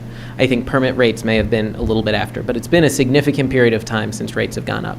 As we all know, costs have increased substantially, and so the utility is collecting on the current rates in real dollar equivalents about 24% less than it was then, while costs have gone up significantly more than that. And so just to break even, right, there needs to be a change there if the utility is going to remain self-funding. With regards to the 10 p.m. window, there is money to be made in having longer meter rates, but at a fundamental level, right, what's the job of a parking meter? It's to manage that curb space. And as we all know, right, Montclair does not suddenly become unattractive after 7 p.m., and that curb space, if anything, becomes more valuable, right? One of the real things this is trying to address is the fact that on Bloomfield Avenue, basically every night of the week, you have significant traffic interruptions from double parked cars, folks illegally parked on the side of the road, in areas where they shouldn't, because curb space isn't available to them, right? That curb space is necessary to drop off your grandmother when you're going to dinner and she can't walk from the deck. That curb space is necessary when an Uber is dropping you off for a show at the Wellmont and you just need to be in and out. And that curb space is necessary when a Grubhub driver needs to pick up food. So while there is money that will be generated by the utility to fund their operations, right, at its core, going to 10 p.m. is about better managing the curb space and ensuring that it's available to those who need it most when our business district curb space is most in demand. And so that's why, for example, the Thursday, the rate increases for the special zone are targeted on the peak demand days, right? The 10 p.m. is done all the time because it is unfortunately much the case that even on Tuesday you have double parked cars because people may not go to a restaurant on Tuesday the same way they do on Friday, but they certainly are ordering food from that restaurant, and that restaurant needs someone to pick it up. Good, thank you very much. I'd like to make a motion that we vote on pending ordinance 0-26-17. Second. Madam Clerk, please. Deputy Mayor Anderson? Yes. Counselor Birmingham? Yes. Counselor D'Amato? Yes. Counselor Harrison? Yes. Counselor Toller? No. Counselor Williams? Yes. Mayor Baskerville? Yes. Next up is pending ordinance 0-26-18. It's an ordinance amending section 327-22, loading zones of the Code of the Township of Montclair, New Jersey, to update the loading zone operation times and days. Without objection, is there anyone from the public that wishes to be heard on this ordinance? Please come forward. Hi, Brian McClanahan, 23 years, no, I'm joking. Same thing. It's, the loading zones used to be free parking after 6 or 7. Yeah, I can't remember, but again, another thing about this whole thing is no one knows. We just found out this randomly. Local had no article about any of this. 10 o'clock meter time. We talked to friends, no one's heard of it. We called up Montclair Film to just go, hey, it's going to cost your people $6 more or something to go see a movie now. So no one knows.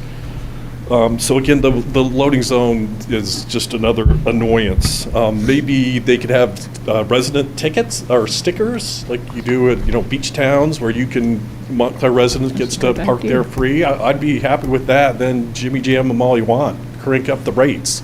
Another thing about the lots and the train stations, there's zero signage saying you can't park here after 7. So I think that's unconscionable that you don't have a sign. It's just a money grab. And the true money you're making is not the extra meters, it's the tickets that you'll be giving people. So maybe you have a moratorium on tickets for the first 3 months or something. So that's it. Thank you. Is there anyone else in the public who wishes to be heard on this ordinance, please? Seeing none, without objection, I'm going to close the hearing and offer the council an opportunity. Councilor Toller? Sure, thank you. Is Manny back there? No? Manny, no, I didn't know if Manny was in the back. I couldn't see beyond the pole. I see that Maple Avenue is on here. That's wonderful. I see that the loading zone hours and days is not what I discussed with Manny because that particular street is already very tight. Councilor Toller, I'm sorry, where are you? I'm on page 5 of 6. Okay, thanks. Right now, it's saying Maple Avenue from 7 a.m. to 6 p.m. to assign one spot as a loading zone, when those two businesses only need from 7 a.m. to 9 a.m. And after that, it can be a parking spot. As you know, Maple Avenue is a very tight street. We have 19 homes without driveways. I would not feel comfortable allowing one space to be a loading zone from 7 a.m. to 6 p.m. I talked to both business owners, and they only need 2 hours in the morning to bring their supplies in, and I thought I said that to Manny, but even when this was put up for the first time, I thought that was mentioned. So Manny and I had discussed this, and we want to keep the code consistent throughout the municipality, right? And we want things to be, for all intents and purposes, standardized. And so a loading zone is going to have a consistent time of day in which it applies. Right, so we're losing a parking spot that way. I think it's fair to what you're saying, and I didn't mean to cut you off, but this particular street is going to have to, some considerations needs to be given because we can't afford to have an empty parking spot for loading Monday through Sunday or Saturday all day. Councilor Toller, Councilor Williams? is just a question for you. I think this is the loading zone that's in front of the daycare center and not in front of Jefferson's. Okay, well, Yeah. again, where's that one then? Because that's what I asked for. Yeah, so that's, as we discussed at the oversight board meeting, that's coming in Always coming. When is, I mean, like, come on, bro. But you're fine No, with I'm this one, serious. right? Like, I I see you do other things. As I discussed at the Quickly. oversight board meeting, we are looking at expanding the availability of loading zones throughout the municipality, and we're looking to do it consistently and throughout the municipality. How come this one didn't, how come it didn't make it on here when this was a discussion that was held, a while back? Because this isn't about expanding the loading zone availability or establishing new loading zones. So do you think you'll have This is that about on for the next meeting? As I stated at the oversight board meeting, my intention is to get something on for the next meeting. So can you please, for the purposes of this discussion, identify this area is, it says, Counselor Williams said it's in front of the daycare center. And that's fine. Okay, They will so need a this is loading for, zone. so that everyone is on the same page. We're voting this one is the area that's in front of the daycare center on Maple Ave. Anyone else have any other Yeah. question? Yes, Mayor. yes, Deputy Mayor. Yeah, I just wanted to clarify that it's not just about commercial loading zones, it's about school buses, school drop-offs. So this makes sense to me. My question has to do with enforcement and regulation. So there's the authorized vehicles can park in the designated loading zones for up to 20 minutes. How would that be enforced? So that's enforced through a number of tools. One, just regular parking enforcement, the normal way they enforce. There's also the safety sticks that would be able to be used for enforcement of that. Do we know the status of the safety sticks? I I'm know I've asked. gonna defer to Manny on that. I know he's had those conversations with the. And can you describe again for me how the safety stick is going to work after the 20 minutes is up? It's going to... It's automated enforcement, and so it takes a picture of the license plate and mails a ticket to the registered owner of the vehicle for the violation after it's been reviewed by someone within the parking utility. So it's not... There is a person involved who's making, if they see an ambulance there, they're not going to send a ticket to the ambulance company that's loading a patient in.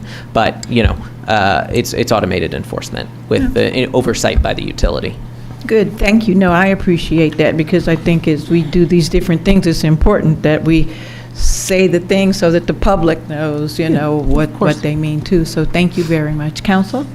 And Deputy Birmingham? I'm sorry, I called you Deputy Birmingham. That was Counselor. Jake, is this a step towards having these spaces become like stops for Uber? Because I think it's a valid question. Why do we need commercial loading zones until 10 p.m.? The idea of these spaces is there's a pre-existing part of the code that allows for flexible, free use of the curb space, right? So the reason the loading zone time is being expanded in concert with the meter rates going up is because we need that space to still be available for picking up and dropping off, right?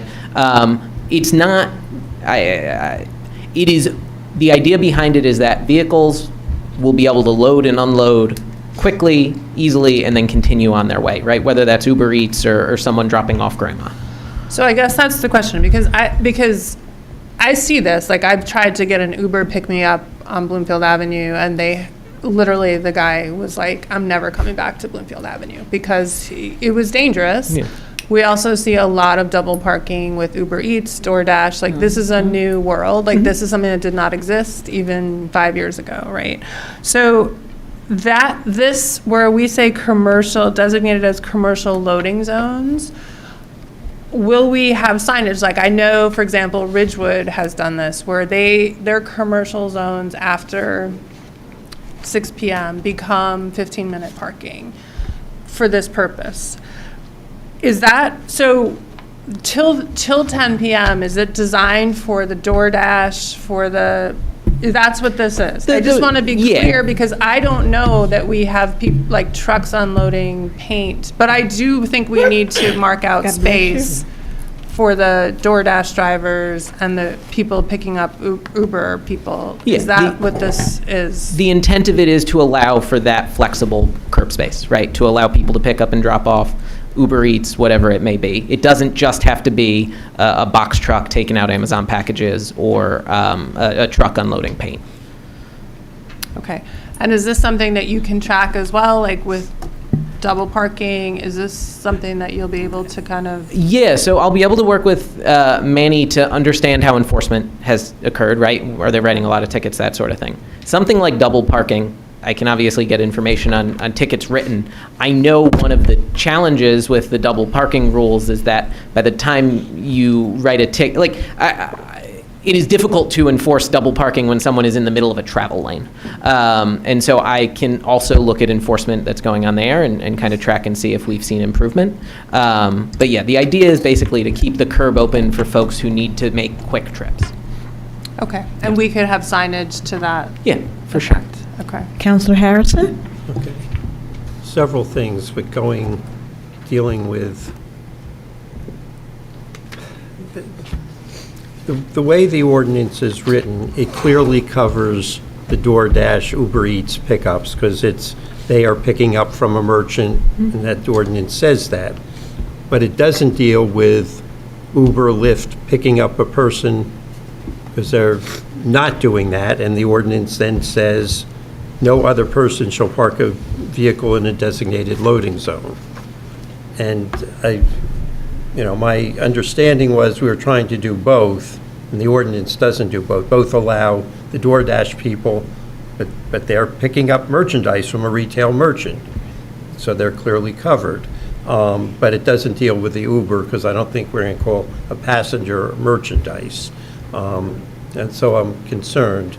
I want to follow up on, there was one other thing I wanted to say about this, but I was lost. The other ordinances and this, we are going to have to publicize, so people are not shell-shocked. And I think we need to have a discussion about the train station parking lots, because I don't think anyone in town understands that at night or on weekends that you need a permit to park there.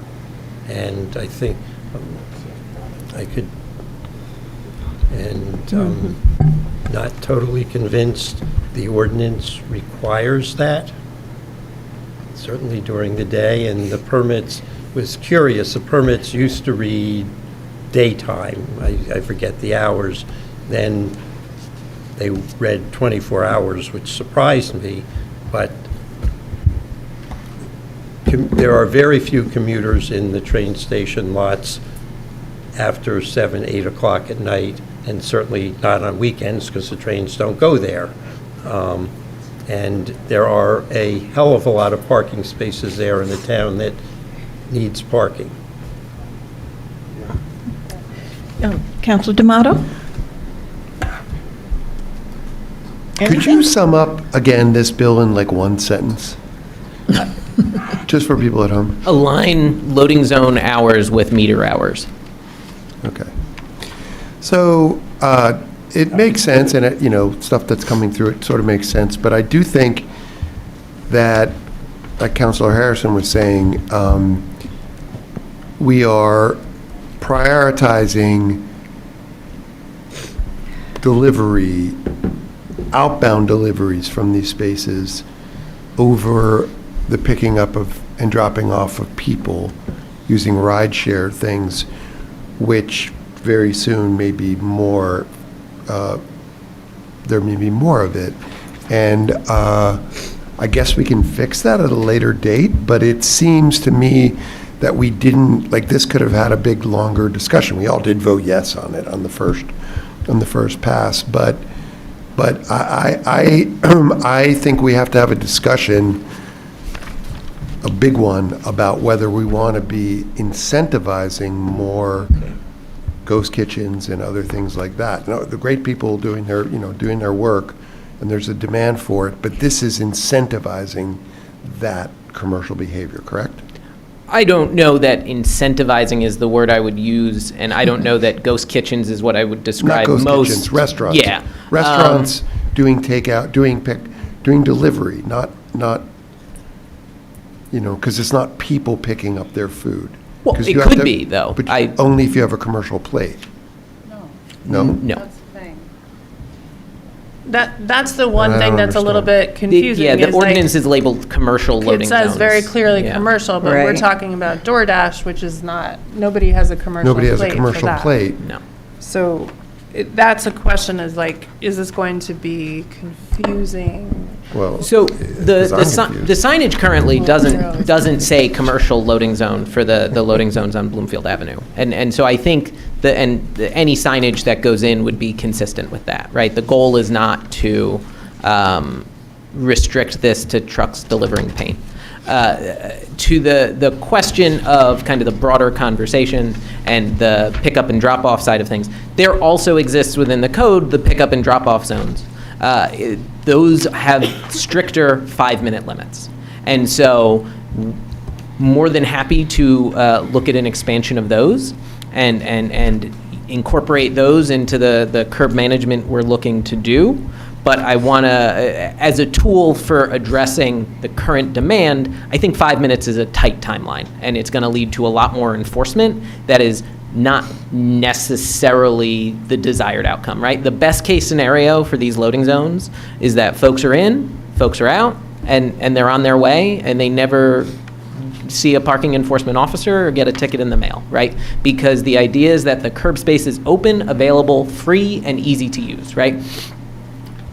Changing the hours to align with the meters, right, which is the goal of the ordinance, is done because if we were to say have them out of sync, right, you're going to have suddenly these parking spots that are taken up for free by people until the meters kick back on the next day.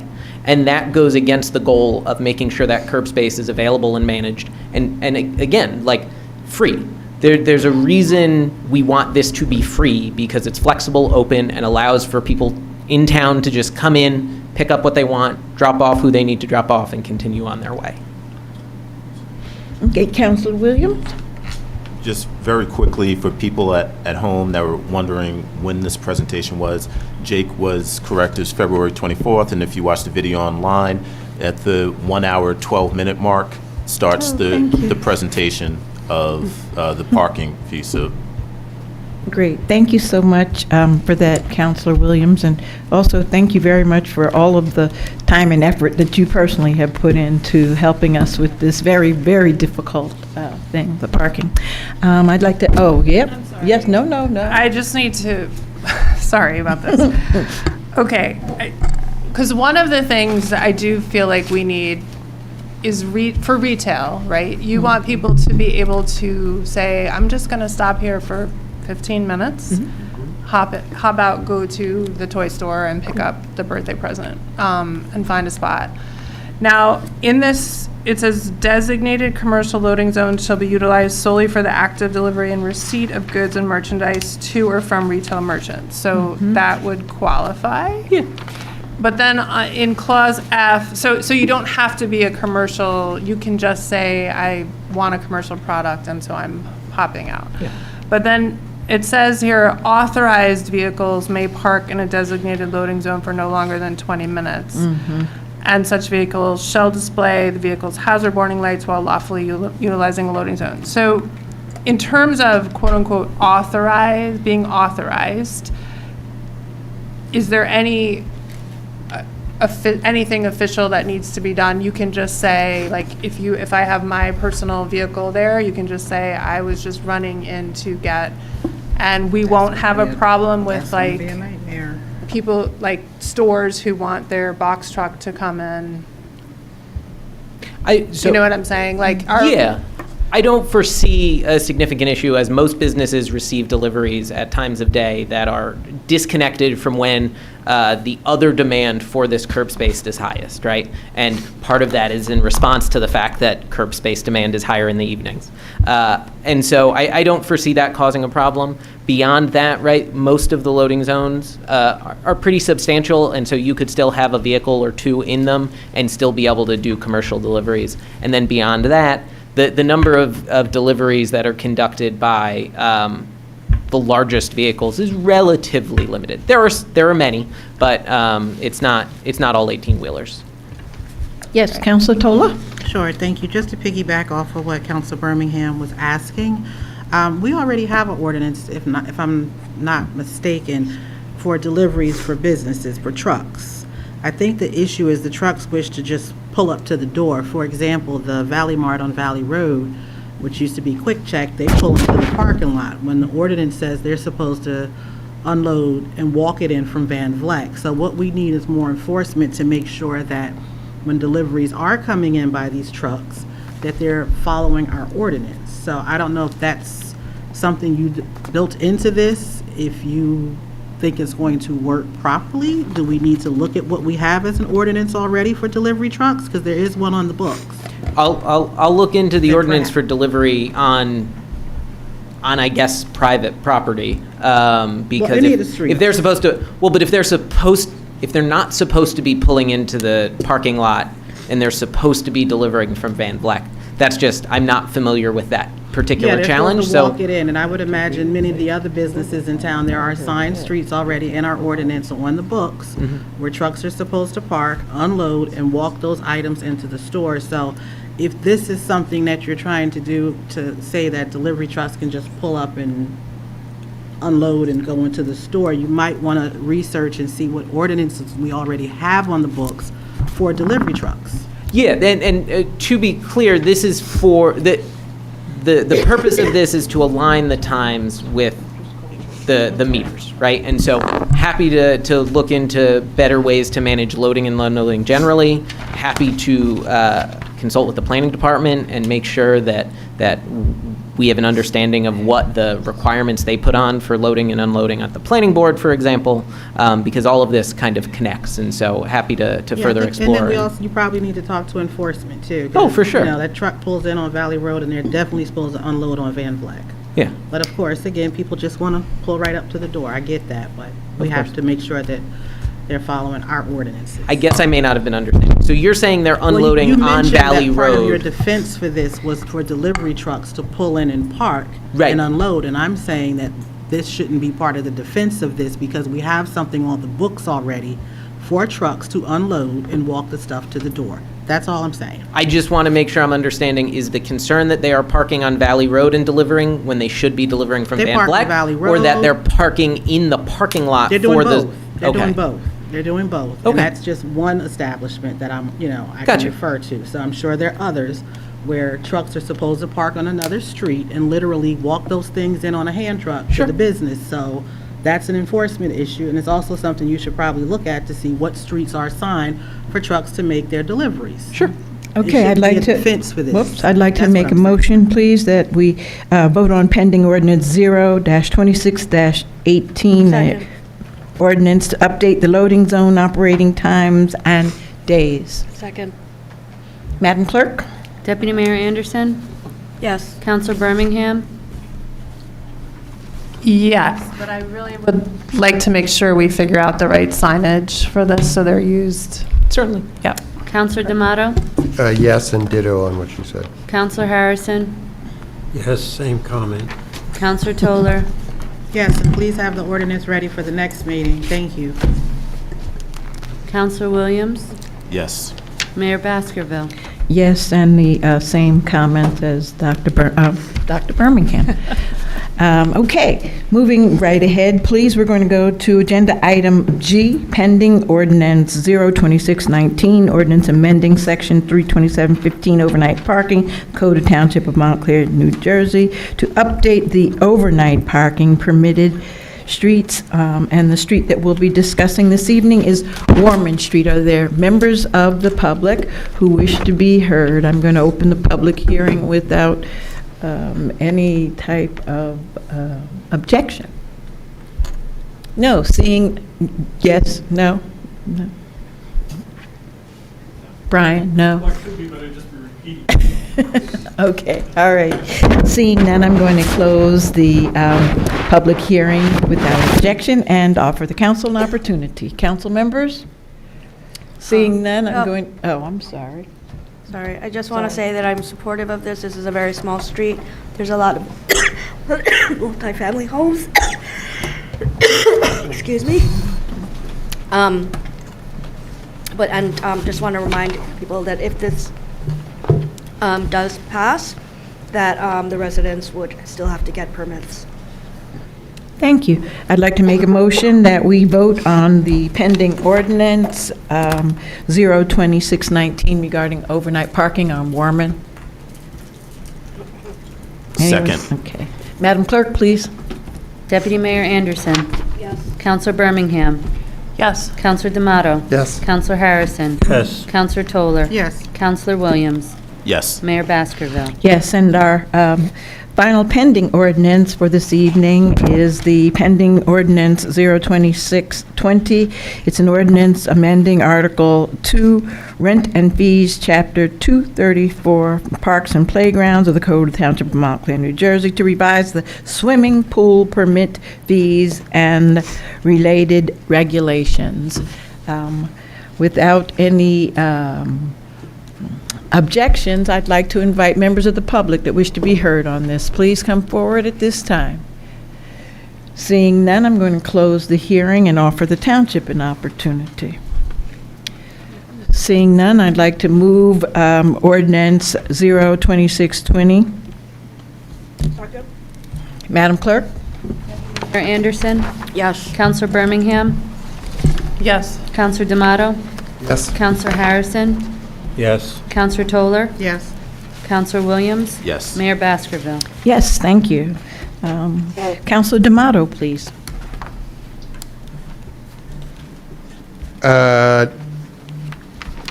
A new business ordinance, yeah, I've got it. An ordinance amending salary ordinance O-25-66 for the management non-union group for the year 2026, and I so move.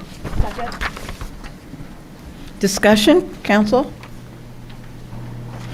Yes. Anyone? I just have a question. Yes, Counselor Toller? I guess for the manager, the salary ordinance that you put in front of us, is there a percentage rate that you're using for these?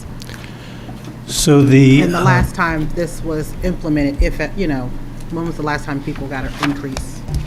about a year ago. So last year, the salary ordinance for the non-union management employees was set at 2.75%. So this is similar to last year in that the maximum salary for all management non-union staff will increase by 2.75%.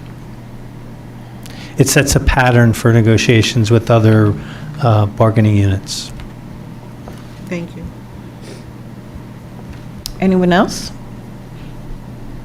Okay, I'd like to, well, you moved it. There's a second. Madam Clerk, please. Deputy Mayor Anderson? Yes. Counselor Birmingham? Yes. Counselor D'Amato?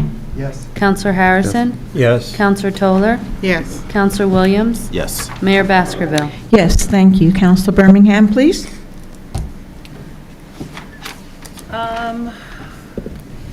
New business ordinance J, an ordinance amending and supplementing Chapter 228 of the Code of the Township of Montclair to add new Article 3 entitled Valet Parking.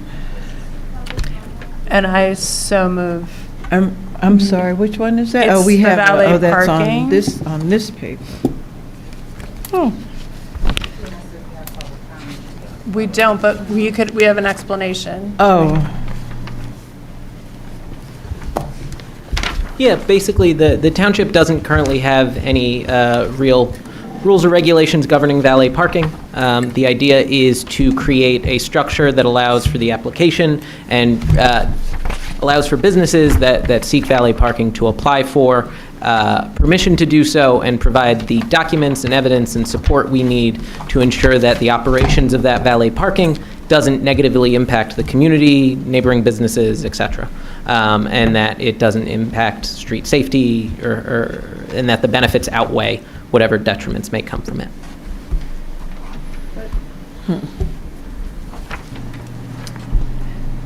okay. Counselor members, do you have any discussion on this? Counselor Toller? Sure, thank you.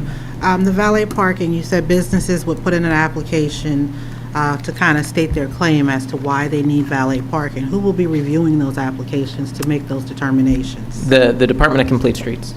Also, In concert with, when I need guidance from the police department, I'll go to them. When I need guidance from the utility, yeah. Okay.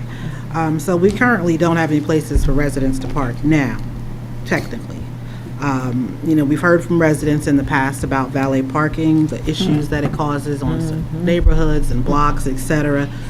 Do you believe this is the best thing to put forward, considering what our residents have already shared with us in the past? Yeah, so this ordinance, one of the regulations it puts in place is that they need to present an agreement for off-street, off-site parking. And so that means they need to rent spaces in a deck, or if there's a business that has a parking lot that's vacant after hours, for example, they can park it there. But they need to provide proof that they have an agreement in place to accommodate that parking demand off-site and off-street so that spots for residents and other visitors who are just coming in and need to park themselves have the space available to them, and to ensure that in neighborhoods where currently there are possibly valet parking going on where they're parking it on the street, that they're not able to do so. Okay, and do you have a sample of the application and the guidelines that you're going to put forward for us to review? I mean, this is just an ordinance stating the purpose, the definition, but, where are the guidelines that you're going to reference, since you will be the person approving applications, and what would the application look like? I think that's a fair thing for us to have in front of us. Hold on.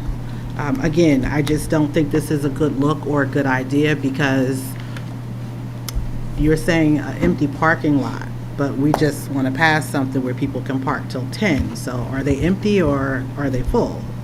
I was referring to a private lot, for example, if there's Give me an example, a location like where? If the DeCamp Bus Terminal, the former DeCamp Bus Terminal, decided to rent out their parking spots, like, that'd be fine.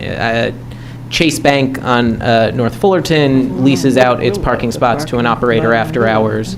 You know, it's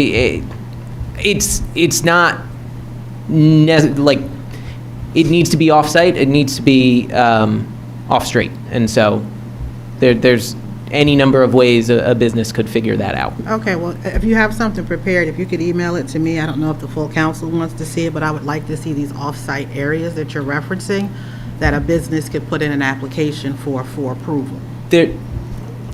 I want to be clear that we're not telling them where to put the cars. Well, no, They need to Right. come to us and say, I have an agreement to lease 30 parking spaces from business A in their lot from these hours, and my valet parking operations are going to be in place during these hours, et cetera, right? So I'm not saying, oh, we've got some space in the North Fullerton lot, you can put them there.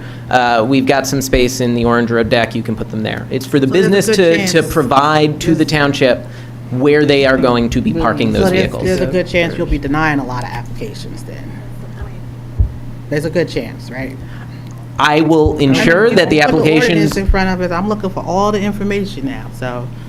I will ensure that the applications are reviewed fairly and they meet the requirements of the ordinance, and that any application that is appropriate will be approved. I'm not going to assume one way or the other whether anything's going to be approved or disproved when we're first I mean, I'm reading. just trying to figure out, where people would park. Like, if they're putting this in, where would you, where are you going to suggest is open space for them to park cars? And who's going to monitor and ensure that that's happening if their application gets granted? Because we've had problems with the restaurant right here on Glen Ridge Avenue. Every single restaurant that has come, there's been an issue. So I'm just trying to see Church Street too, how you're going to avoid problems. Yeah, I valet believe parking. the ordinance lays out the enforcement mechanisms involving, if it's the parking utility, having to do with their spots, right? So if a business is inappropriately using a utility parking spot, they would be able to ticket the vehicle there. And I believe the police department is also able to, given the authority to enforce against the valet operator. Can I please just make a suggestion? Like, when we have something like this that has numerous things, it's really difficult for me to decide which way to go, right? Well, I am totally opposed to valet parking, hands down, for other than the purpose of someone moving in, moving out, or something like that. So when you have a bunch of different things, like a smorgasbord of things in here, where I can't pick and say, well, yes, I want this or that one, then, I just have to vote no. And the thing, is there a way that we could try to figure some of these things out where before we put them all in, or it just works better if you just go with all of them? Or none? Well, no, I was just trying to figure out why we're doing it this way, where you have a bunch of different things in here. Maybe he can answer it. Did you write this up? It was written in consultation with the legal department and the parking utility and my office. Right. And they right. thought that this would be better to put all of these different things into one? Yeah, the idea is to be comprehensive and really try to cross our Ts and dot our Is and make sure that we come up with an ordinance that is effective and enforceable, essentially. Could I? Okay, Counselor Williams? Yeah, so it says that I sponsored this. I didn't sponsor this. I don't know how that got on there. I did work on this. So how this came about is we were trying to handle valet parking with the temporary no parking, and folks found a way to circumvent that. So our town attorney said, hey, look, this is how other towns do it, and she prepared this document, and we worked together on it to kind of like fine tune it, and I think other folks around here also fine tune it. So the problem here, the thing here is that while I'm not necessarily in favor of valet parking either, but there's nothing in place that prevents it, right? Or regulates it, rather. Let not say regulates it. So that's what this does. Now, this lays out all the guidelines, all the steps you have to go through in order to get a permit for valet parking. You have to have insurance. You have to have your own off-site parking, not right, rented through a place. It's very, very involved here, and you have to have everything in place, and there's a fee and things of that nature. So, that's the way that, because right now we have certain businesses that are operating valet parking rules because there's nothing really that prohibits them from doing it. Yeah. This will regulate this, and once this passes, folks that want to do valet parking have to go through all these steps. Otherwise, the parking enforcement as well as the police department have a way to say, hey, you can't do this, and stop it. So that's really the spirit of this. Thank you. Counselor Harrison? Oh, I'm sorry. So I think Counselor Shin and then you. Okay, so I'm very happy to see this ordinance. As just echoing what Councilor Williams said, we tried it with temporary no parking spaces, but it wasn't working. And this has this is based on actual real problems that we have been seeing around the commercial districts, where businesses and I'm not trying to, intervene with their ability to be successful in their business, but businesses in these districts were having valet parking, and the spaces that they were using were on residential streets, very narrow streets, creating safety issues, public safety issues, causing traffic congestion. And so without any legal way to enforce any of this behavior, it made it very difficult and unsafe. So, I think, I looked at the ordinance. I think it's good to have, a very clear, establishment of the zones. In this ordinance, we're saying that we're not allowing them in residential zones, school zones, or within 500 feet of any park or historic district unless an exception is granted by resolution by this council. And for other situations, there's a clear application process.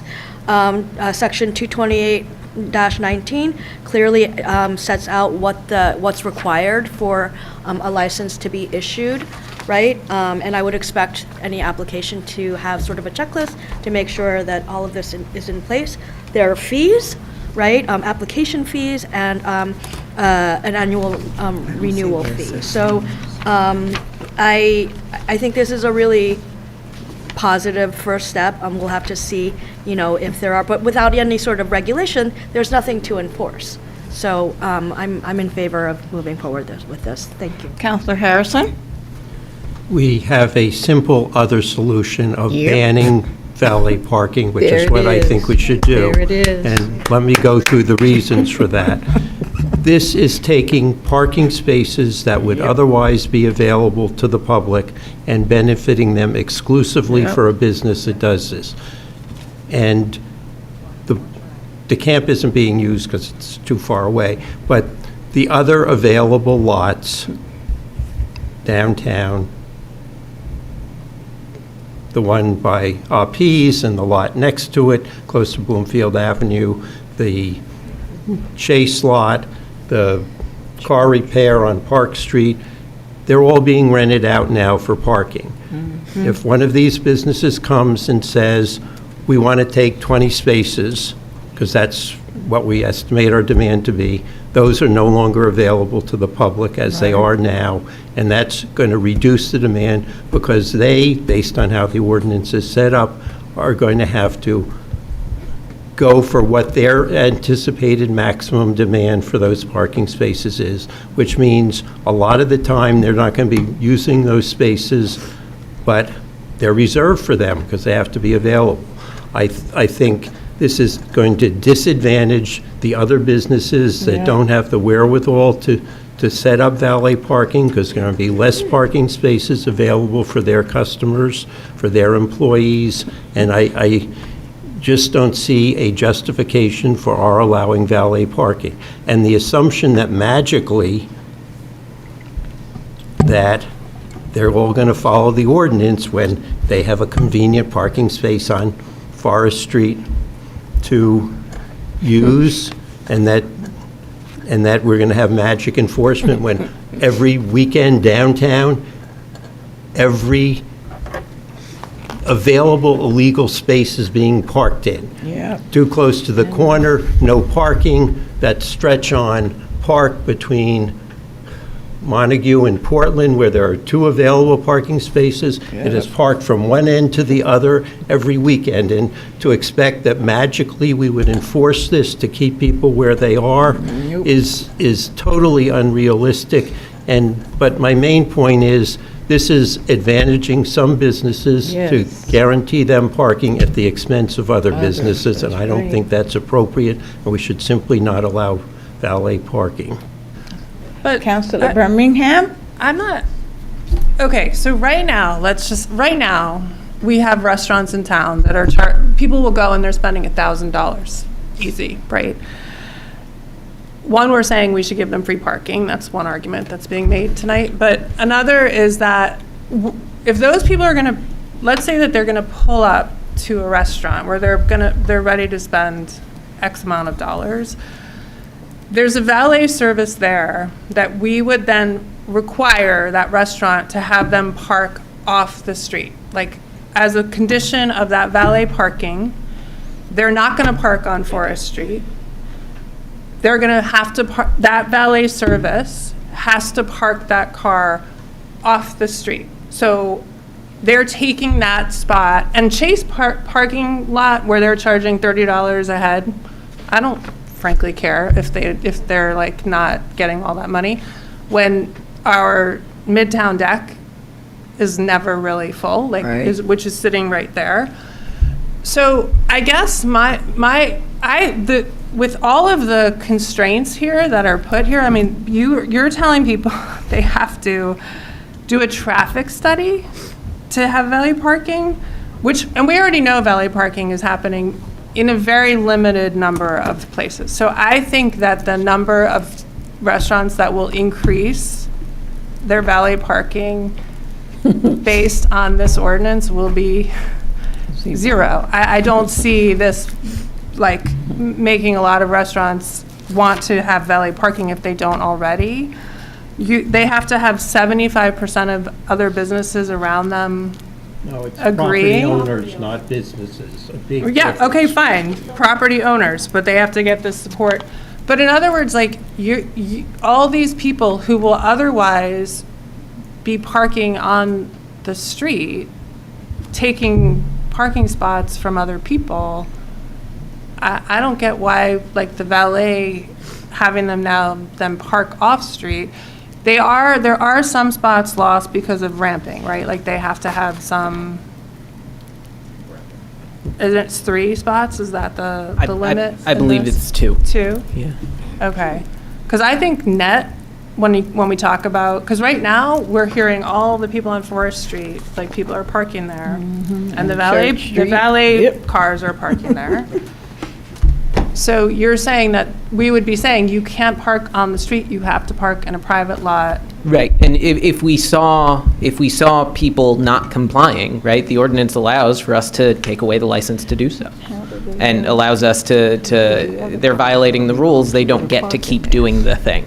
And so right now, where there's no regulations in place, right, it's very difficult for any sort of enforcement to happen, especially against the business or the operator, because it's, the parking utility could write a ticket for an illegally parked car, but that parking ticket goes on the registered owner of the motor vehicle. It doesn't go on the operator of the valet parking entity. And there are relatively limited lot spaces in Montclair Center, for example, but there's a significant amount of deck space, and especially in those private decks. There's lots of parking available that, should an operator decide they think it's worthwhile to have valet parking, that they would be able to do it in many different places. Question. I'm sorry, I don't know if I didn't know. No, I don't see it being I see this potentially freeing up parking because we're making them park off the street. Yeah, the clear benefit is that we will have an understanding of where they are going to be parking these cars. And if they are not parking the cars there, then there's a mechanism in place to ensure that they are no longer able to operate. Councilor D'Amato? I agree with my colleague's skepticism that the thing can be regulated very well. I also think that we should recognize the fact that we regulate aesthetics and morality. That's what we do as a government. Like, we have Historic Preservation Board that regulates minutely what a sign looks like because of the aesthetics and how it would do that. And then we regulate or ban things that we think are immoral, like puppy mills. There's an ordinance that was on the books. And I think valet parking is aesthetically gross and kind of immoral. I mean, it's like a red velvet rope club, red velvet rope club, which is exclusionary. That's the point of it, is to make people feel bad and excluded. And I don't think I would ban having a red velvet rope because they'd make a blue one or whatever.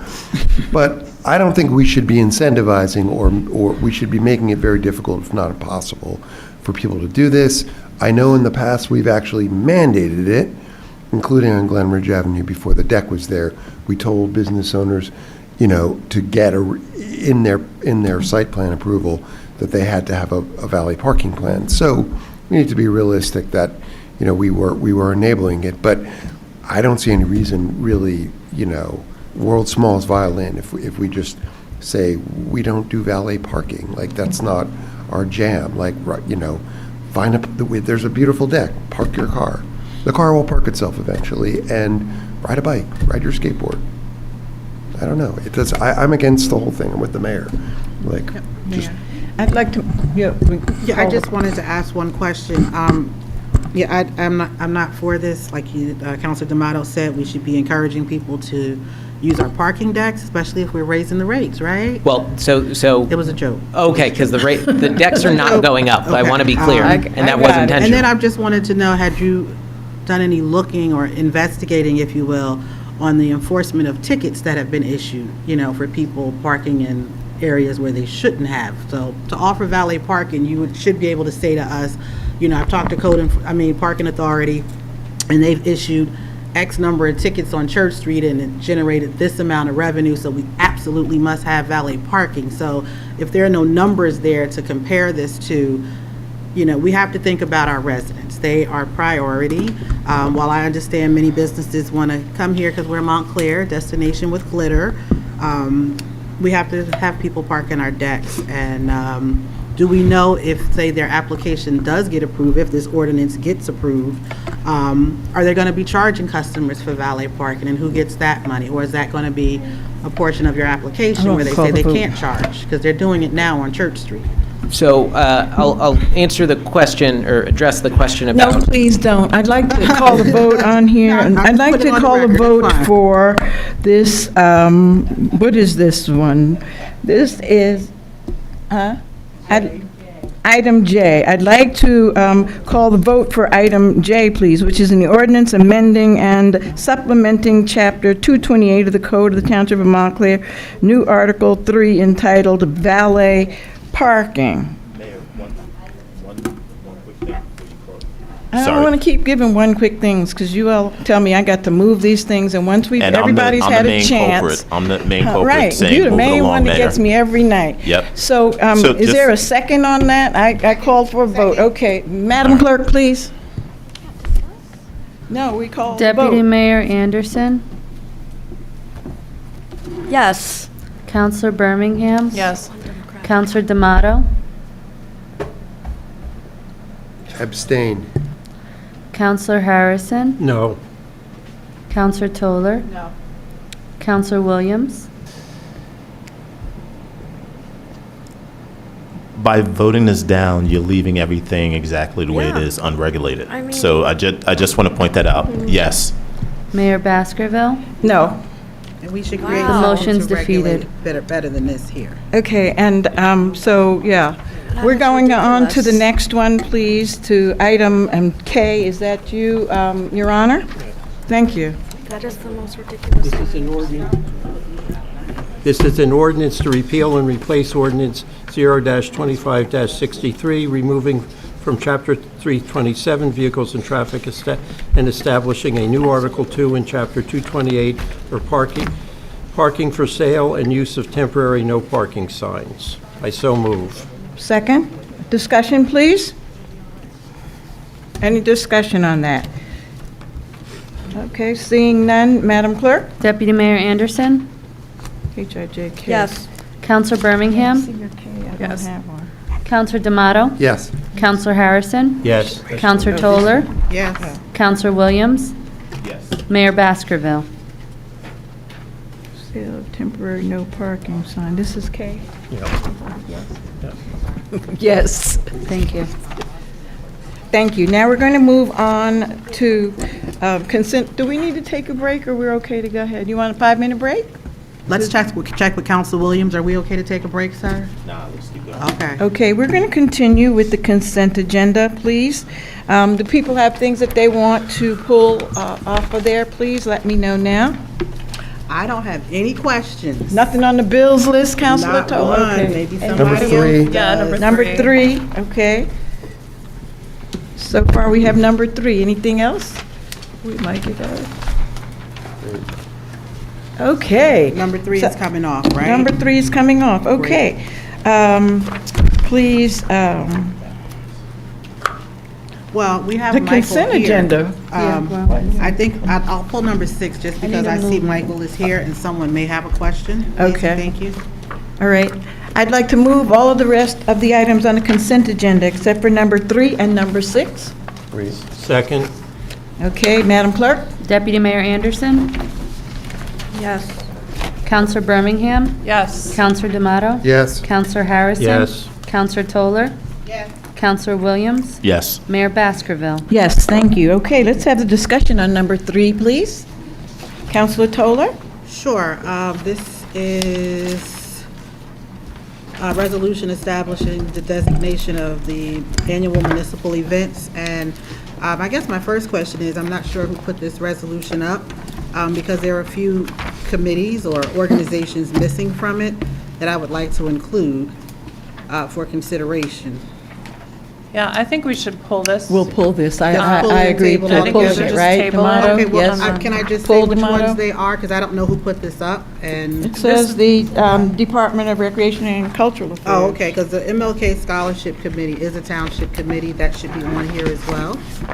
Okay, I think the discussion was that we're going to pull this for now. Is everybody Okay. okay to pull this? It's not any urgency. So who Okay, should let's get go to the- number who should get- 6 excuse me, then, Madam please. Mayor, Uh-huh. you said Mr. Thornton put this up? I just said it says Department of Recreation and Cultural Affairs. I did not put this here, so I'm just... I did. Oh, okay. Oh, so I'll Thank share you, the yeah. places with you. Thank you. No, I think it'll be good once we're all in agreement. I'm just Thank trying you. to see who I need to Number follow up 6, with. please.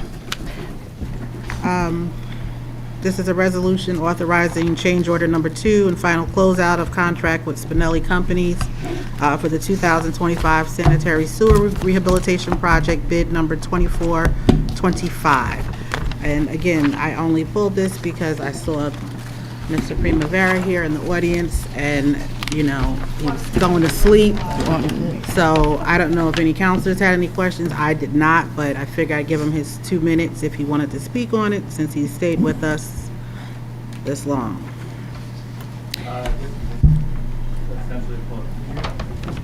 There you go. To close out our project from last year, the reason this bill took so long to come to fruition is because the contractor took a long time to submit the videos and all documentation to our engineering firm. It's also a change order because we are actually paying less money for the final total cost. We're saving about $106,000 by just closing it out this way rather than extending them and having them complete the work. Thank you very much, council members. Anyone else on number 6? If not, we can vote on that. Madam Clerk, please. May I have a move-in and a I move second? it. I'll second.